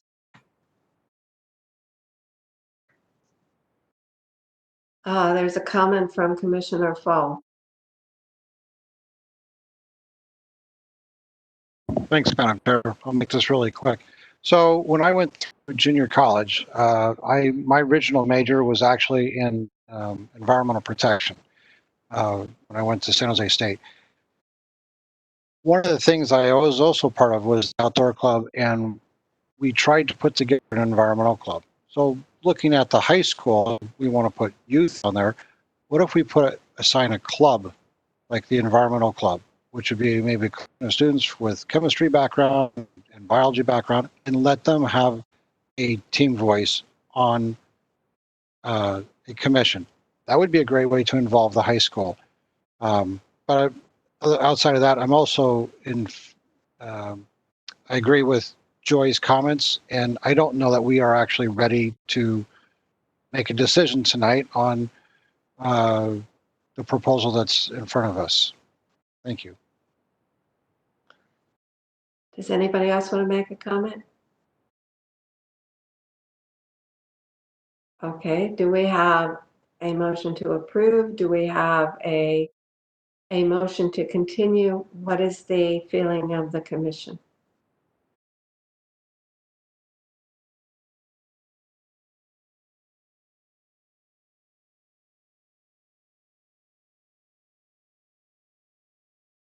Madam Chair, may I make a suggestion? Yes? We would be happy to come back and bring additional information. I think the question on my mind is what additional information would be helpful. We are coming from the City Council. They have reviewed this ordinance. The direction that staff has been given by the City Council is to come up with a board that is different than what Rivers and Streams was. And so we can come with additional information to you at a future meeting. I think we will continue to report back to the City Council because many of the components that you have been talking about this evening have been those components that the City Council has already indicated that they're in favor of. And so it would just be helpful to know what additional information we could bring back to a future meeting, because then ultimately whatever comments this group makes, we're going to have to reconcile with the direction that we've been given by the City Council. So if that would be helpful, we could then come back at a time that would be convenient for you. I think the biggest thing is clarification on the wording. I think there have been several comments tonight about it wasn't clear who did what, when they did it, and just some clarifications that I see in the document. And I listened to what the City Council said, and I think we have addressed just about everything the City Council did talk about. I was disappointed because at the point where the document is right now, it should be a finished document. It should be, this is what we are proposing, instead of we'll come back and change the language later. And I think that's what's affecting this whole discussion. And the City Council said the same thing. We need some additional clarification in the proposals. So, Madam Chair, if we were to go back to the council, again, the language that Megan had indicated we were going to make a few changes to is based on the council's comments. We can take those changes back to the City Council at its September 8th meeting, then come back to you, and then come back to the council, if that would make sense. What is the decision of the commission? Somebody's got to comment on this. Hi, this is Megan. I just wanted to add, I apologize for the confusion during the presentation about changing language. I think what I had meant there was that we received some public comment before the meeting and about some of the wording around it. And I wanted to acknowledge that we were hearing from the public that they weren't happy with the way the objective was written now. And we also heard that same language from the council, specifically that the objective is written to advise, sorry, I'm just going to pull it up to make it clear, as clear as possible. The objective now is the objective of the environmental board is to advise the mayor, city council, and city departments on the city's plans, policies, regulations, and programs relating to the protection of the environment and climate change. And we had heard comments from one of the community members about wanting to have it so that we are, the objective of the environmental board is to protect the environment and climate change. So it's just kind of switching that order, but basically keeping it very similar, but changing that around a little bit. So that is what I was referring to in my presentation. The ordinance that we have here is that final version that that the council had seen before and had comments on. So I apologize. I just wanted to make that clarification and recognize that we are hearing that from the community that they wanted that change. Have you made the changes that the council recommended? No, no further Okay. changes have been made. Okay, I need the recommendation of the commission. So I will go through and start with Commissioner Boyce. So I actually appreciate Administrator Bobkowitz's suggestion. Again, I'm all for an environmental board. I do need more information, as I'm sure everybody could tell. I was definitely having a hard time following along on some of the objectives. I do believe there's a few things that need to be clarified. I do understand that they won't be involved in the decision-making process any more than the planning policy is. My concern is the overlap, because again, if they're creating policies and goals, that's wonderful, but we're also, I guess I'm looking to see what their actual scope is. Again, we're talking about Title 18, and that's wonderful, but we're not creating a whole new board to tackle one subject. So again, a more narrow scope, or a more defined scope is a better word. So I appreciate Administrator Bobkowitz's suggestion. Again, that's what I'm looking for. So if we decide tonight to not go forward with this, city administrator, it's going to go back to the city council for more discussion on September the 8th. If we bring it back to us, does that take a whole nother month? I'm unfamiliar exactly with your meeting schedule. We would be going to the city council on the 8th. We will make the adjustments that Ms. Curtis Murphy had mentioned, and then we would come back. Unless there's additional information that you're looking for, those are going to be the only changes we're going to be taking to the city council, as well as sharing, I think, just the issues that were raised here. So we would be ready to come back after September 8th. So, Mr. Niven, I'm not sure what the next meeting would be then after that, or Ms. Leeson, the 10th? It would be Thursday, the 10th of September. Well, then I think we'd be ready to come back on the 10th. Okay. Commissioner Fowle, what is your suggestion?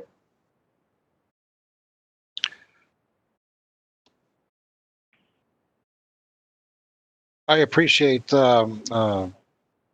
Bobkowitz's comment there, and bringing this back for further discussion on the 10th. And that's in line with my thought process as well. I don't think we're ready to make a decision tonight. Commissioner Buchers. I also am not ready to make a decision. I would like a specific responses from the city to the public comments. Again, my comment earlier that I thought they were thoughtful and well put forward. I'd like to understand the city's response, whether they agree, disagree, and how they position themselves. And secondly, I just have a larger concern, given the vastness of this subject and the scope that the environmental board is being asked to take on, with differing sets of skills. I just really do wonder if one board with 9 individuals with skills that are not particularly well defined, you say you have an orientation towards technical skills, and then 2 juniors on top of that, which I'm not sure what the representation is. I have a concern that board will be effective. So so I'm certainly not ready to make any recommendation tonight, one way or the other. And I have those overriding concerns. Thank you. Commissioner Carl.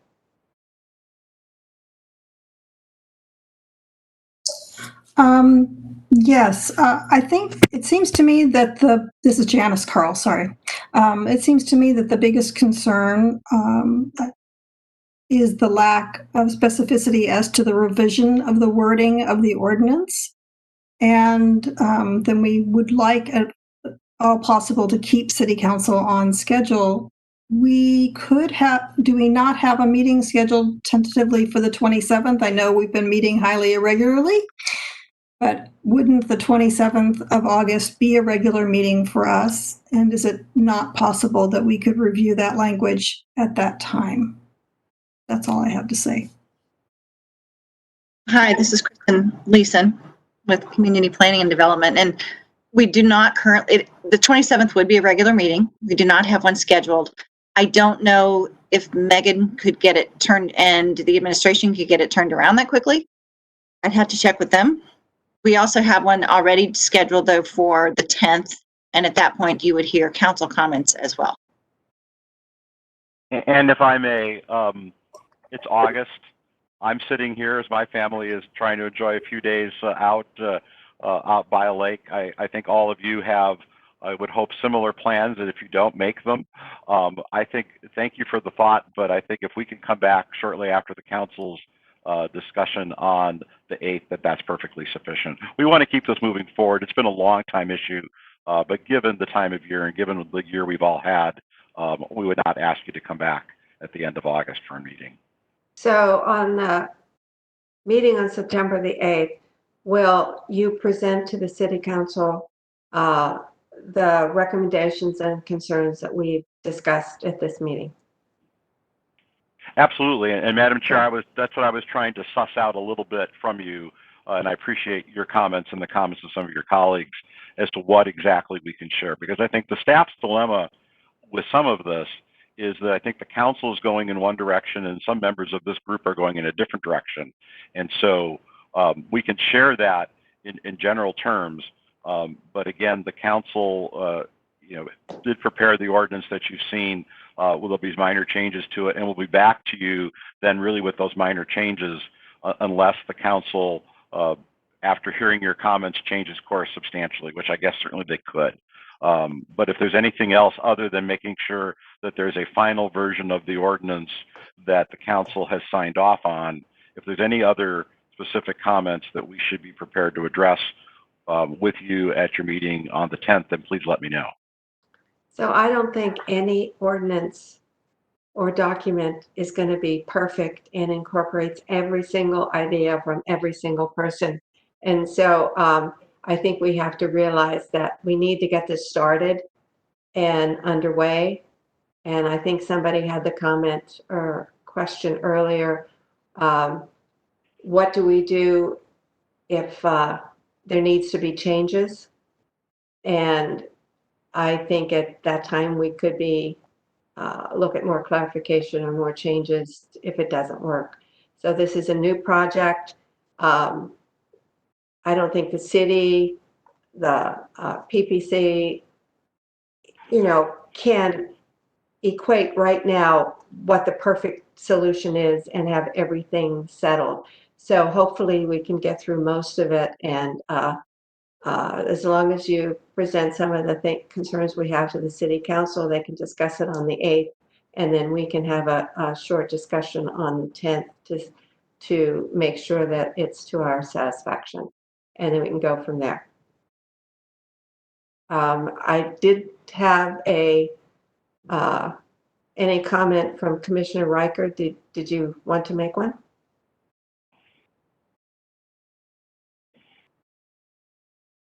Yes? Sorry, which commissioner? You. Oh, so I would second your opinion, Madam Chair. I think we need to move this forward as soon as we can. I think it's a great idea. It's been a long time coming. I definitely respect the view of the majority of the commissioners, and will and also endorse coming back on the 10th with revised language. I think my only concern right now is just looking at making sure that we have clear details on how the new proposed board is structured as it relates to the other committees and boards, as well as City Council. But I also agree that we're never going to have a perfect solution right out of the gate, and it's going to be a work in progress, and we need to start this sooner than later. So I'd like to see the clarified language on the 10th, and then hopefully be in a position to move forward at that point. Does anybody else want to make a comment?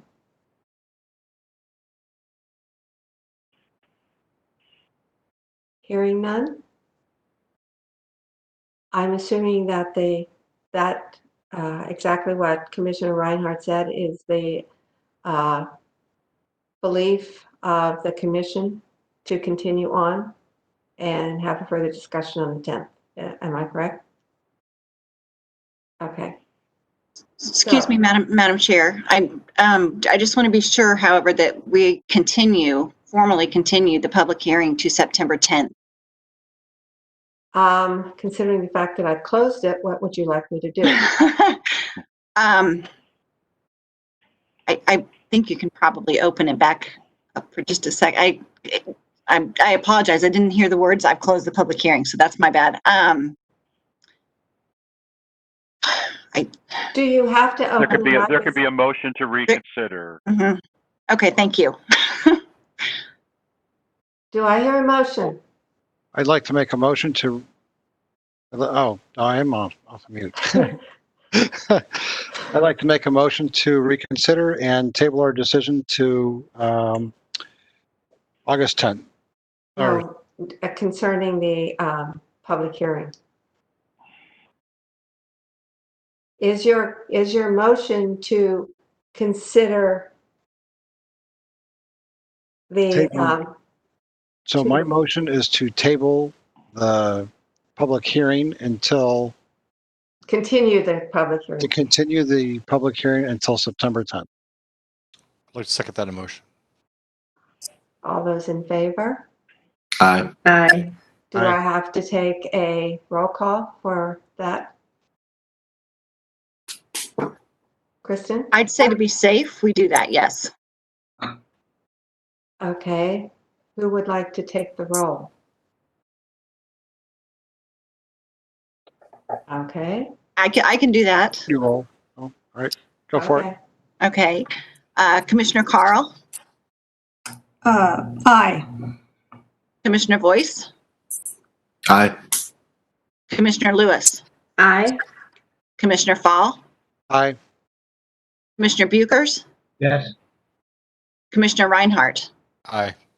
And I would like to note that at the beginning of the meeting, it was noted that there were 6 members present, but there are 7, and Mr. Buchers is sitting in the regular seat, which is why he got to vote tonight.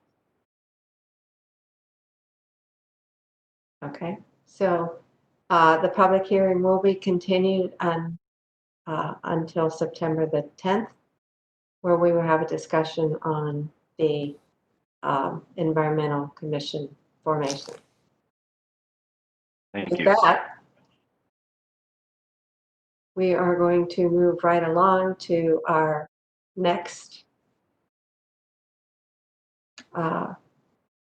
regular business, which is discussion on the Mobility Master Plan review and update. And for that, I'd like to ask Senior Planner Stephen, is it Padua, to make a presentation. Yes, Madam Chair, it's Stephen Padua. Thank you. And thank you to the members of the commission. I am looking at the time tonight. Would you like me to proceed with presentations about 10 minutes and then open it up for discussion? Alternatively, what I can do is either go through the presentation and then try to schedule time, or have each of you send me feedback and questions via email. Or I can send you the presentation and you can send me questions and comments via email. What would you prefer me to do? I want to respect everybody's time tonight. Kristen, are we supposed to actually make a motion and go forward on this, or is this just for discussion this evening? This is Kristen Leeson. This is just for discussion this evening. Is it going to come back? And what is? So here's what's happening. It was going to be part of my report later. It will come back to you. It will not come back until, right now it's not planned to come back until the public hearing for the comprehensive plan, which is the first meeting in October. So we wanted to bring this to you tonight so that you could provide any feedback. This is also going to council on September 8th. And we wanted you to be able to hear it and provide any feedback before it goes to council and before it comes back to our comprehensive plan public hearing. Okay, so why don't we have a short presentation of what the main positions are, the main changes. I know that when I went through the 100-page presentation, it got a little confusing. So if you can just take the high points tonight, and then we'll have the opportunity to further look through the paperwork. And if there are any questions, then we can send them directly to Kristen, and she can forward them on to you. So you're on. That sounds great to me. Thank you, Madam Chair. So I will quickly share my screen now.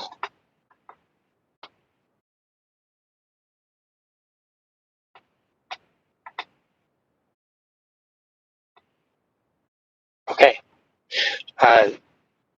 So again, thank you for the members of the commission for having me tonight. I'm going to give a brief presentation on the mobility master plan, and I'll hope to get questions, comments from you via email following the presentation and next time I see you. Questions will go to Kristen. Oh, go to Kristen, and then I'll coordinate with her. Thank you. So to clarify things a bit, what's going to City Council on September 8th is the approval of a resolution which will recognize the process that we went through to develop the mobility master plan, which was a separate process from the comp plan. And then what's going to happen is we're going to ask City Council to add the mobility master plan to the comp plan docket, which is why it will be part of the October public hearing. And then what I'm hoping to do is be able to work with the Planning Commission to be able to work through any of the edits leading up to the October meeting. Now, the purpose of the master plan is to be the city's long-range planning document for our transportation system. This includes the consolidation of pre-existing transportation policies so that city staff have one document to guide our work, but it also replaces the transportation element in the comprehensive plan and absorbs the walk and roll plan. All the policies and what's being proposed walk roll plans gets absorbed into the mobility master plan, and it supports sub-area plans, but it's not superseding our sub-area plans. Now, we've been working with the Transportation Advisory Board for a little over a year and a half now since they were formed in early 2019 to develop the master plan, and they've been thoroughly engaged with the project team throughout this whole process, the development of the guiding principles, of the policies, as well as the process as we've kind of had to change the schedule. And they are thoroughly satisfied with what's coming out of the plan in terms of highlighting safety, highlighting climate change, access, as well as elevating walking and riding a bike as part of our transportation network. Now, for engagement, we initiated the process for engagement early in 2019, where we developed the guiding principles and as well as the initial policies, and then took on a second phase of engagement later in 2019 when we formed the prioritization and metrics, as well as further developed the policies. And in 2020, we started engagement earlier this year, but due to COVID pandemic, we had to pause it. And then we picked it back up in July with a survey and community discussions, as well as discussions with the TAB, leading to what we have today. Now, the policy changes that are being proposed as part of the plan, and I won't go too much depth, but I'll explain a little bit of what the changes are. First is the shift to adopt proactive safety measures. This would move us away from evaluating reactive safety statistics in order to pursue improvements. The second is committing to an accessible and comfortable multimodal transportation system, which is similar to our complete streets policy now, but it's in the process to develop the master plan. We provide additional language on what this actually means for all users of the system, not just what we're going to put on the ground.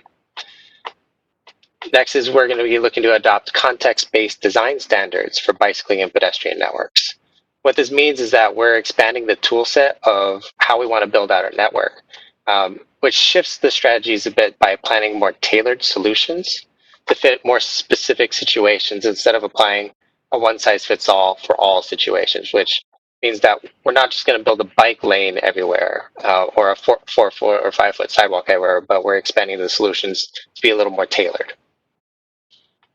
Next is the commitment to coordinating our land use a little bit closer with transit. While we have similar policies in place now that coordinate these two items.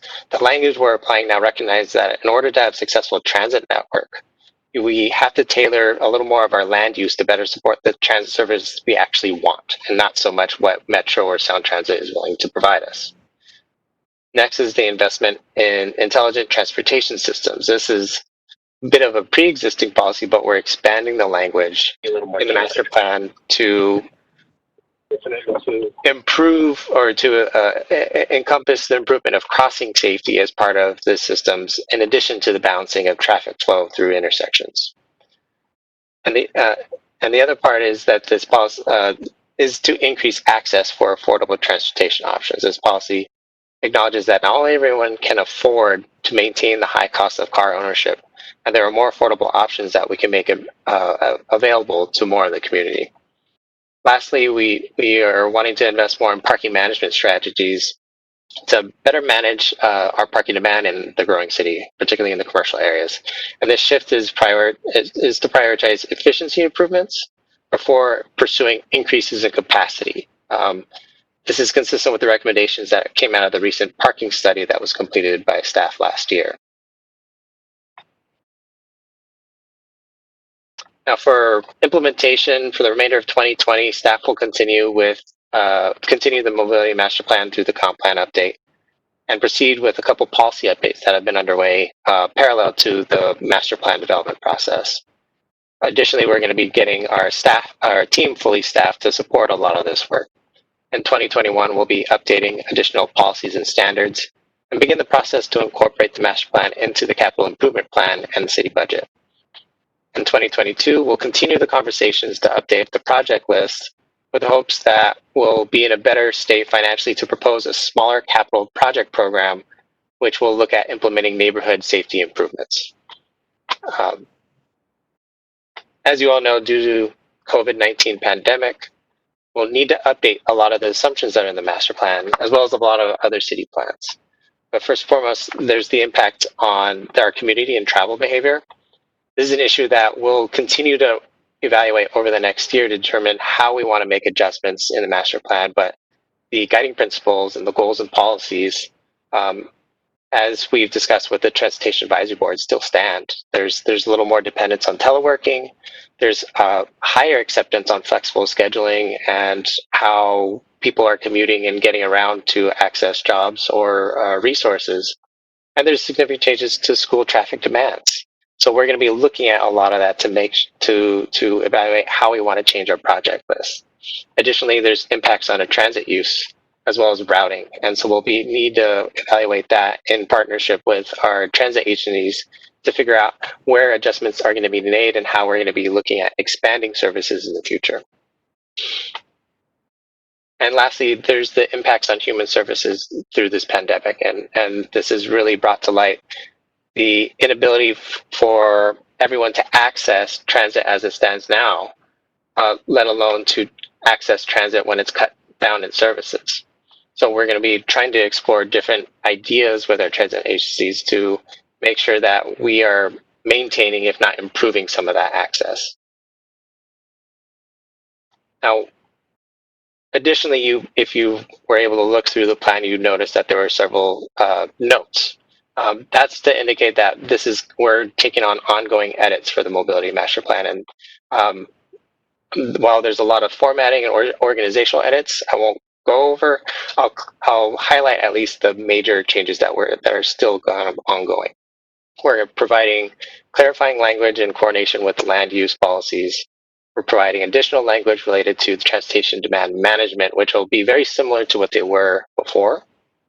And we're going to be clarifying language around climate change. And I'm working with my colleague Megan to make sure that it's consistent with a lot of her work, but also with what the city goals are.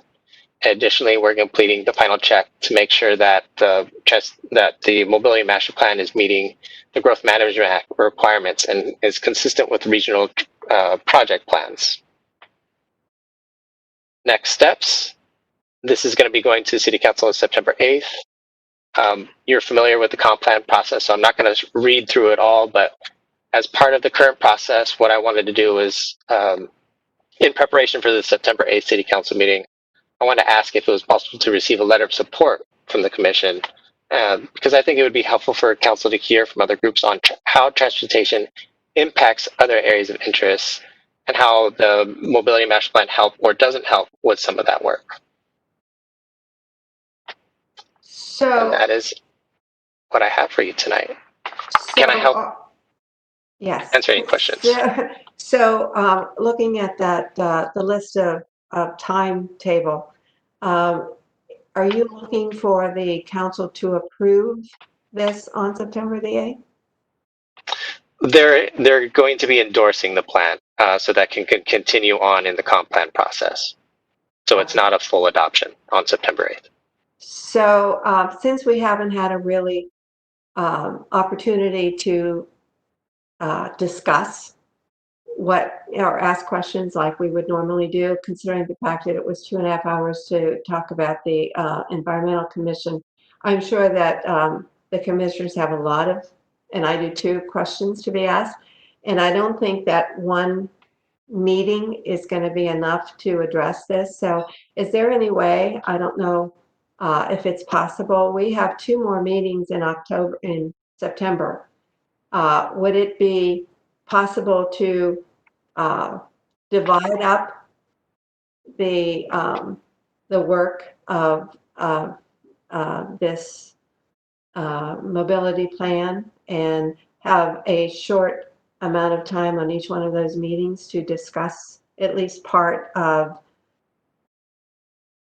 the things that you're proposing? The answer from me is going to be yes, but I'm going to defer to Kristen on the scheduling. I'm looking at her, but she can't see that I'm looking directly at her. So Because I am looking, whoops, hang on. There we go. Sorry, it's because I was looking at the schedule. And we absolutely can fit it in. And my schedule's gone. Let's see. We actually we'll fit it in. Yes. Let me work with Stephen and we'll figure this out. Our public hearing for this, we have 2 public hearings. One's on the 24th, one is on October 8th. So we can maybe do the 10th and the 24th of September, but I'll confirm that. okay, I know that there's going to be a lot of questions and one meeting is just not going to be enough, but I don't want to take questions on the whole thing. If we could divide it up, it would make a little bit more sense so we can, actually spend time on a smaller portion of it. So, thank you, Stephen. Yes, absolutely. It was very concise, and I know that you put a lot of work into it. I know the Transportation Commission has done many hours putting this together, and it's not perfect, but we're going to see what we can make at least a few changes to add some of our thoughts and comments on it. I know it's late, but Kristen, should I open it up to audience comments? Yes, please.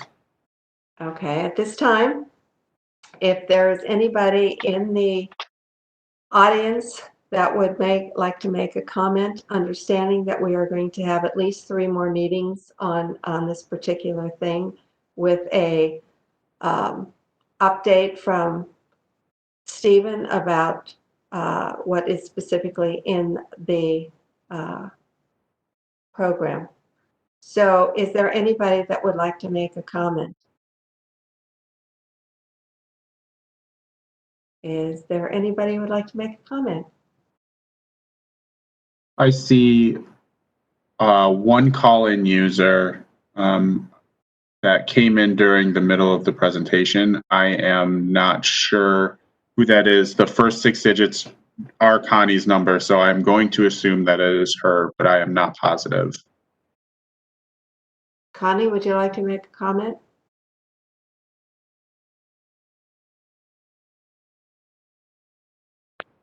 Connie, if that's you, you have to get, okay.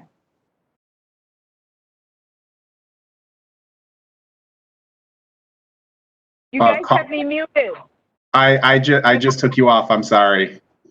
Okay, I'm trying to make a comment. It's just you can't hear me. Now you can, though, I'm sure. Yes. Yes? Yes. Nod. Okay. So, yes, I have read this whole document 3 times now, right? Because I love a good document, but there's nothing that makes me crazier than a document that does not make sense to me within the context of all of the plans that we have. Because yet again, it does not mesh.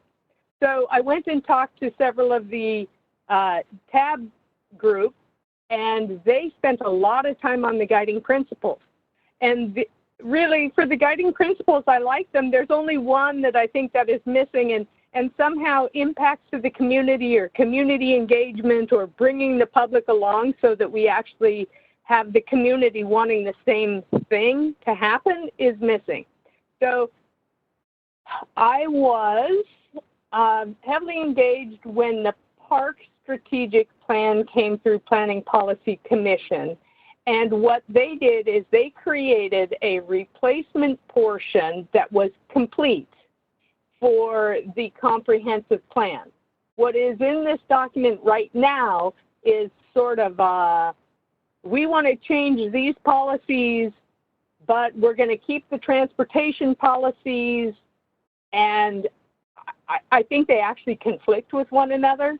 So what I would like to see coming forward is a standalone, these will be the new transportation policies. This will be the new chapter. We don't have to guess what the language is. We know what you're going to say. Because right now, I have no idea. I don't see how concurrency works. I see that you want to make it more multimodal, and then here's the elephant in the living room. We don't talk about congestion. And, you know, most of the world of Issaquah actually is interested in the topic of congestion. And it's a big concern to them. I have drunk the zombie coffee, and I don't think you can build more roads to make people be able to get into their single occupancy vehicles. Life, to me, is not going to be successful. But I would say 50% of this town wants to be able to get in their car and drive faster. So where is the community conversation or engagement or education that is actually going to make people think that this document is going to get them a better quality of life? So that's a big one. Now here's a tiny one. You use words like quality of life, but there's no definition section. There's nothing saying where those words come from. Is it comprehensive plan definitions? I have no idea. And without a definition section, I am further confused and don't know what you're talking about. So while I do admire a 238-page document that I think should be maybe 75 pages maximum with the appendices, this one has a long way to go. And I frankly don't, again, know what the hurry is during a pandemic. Right? The TAB is perfectly happy moseying along. They feel appreciated. So again, I would delay this one until it can be far better. I don't see the hurry. Thank you very much. Bye. Just to follow up on that, I don't see the real hurry, but I think that PPC should have the opportunity to make comments to try to make it better. So I still Absolutely. would like to continue further discussion on this as, you know, dividing it and bringing it back for further comments. So we can take the smaller parts and try to make it better. So if that's an agreement with the rest of the commission, do you have anything else to say on that particular subject? I'll ask one more time. Is there anybody else that wants to make an audience comment?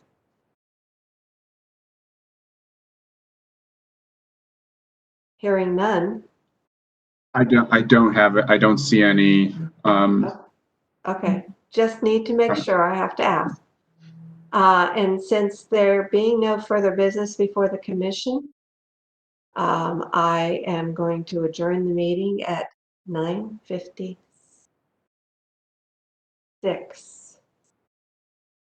because I'm following what is on my script and not what I would say normally.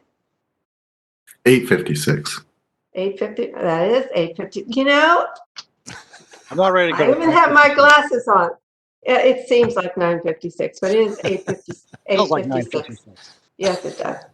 So with that, we are adjourned.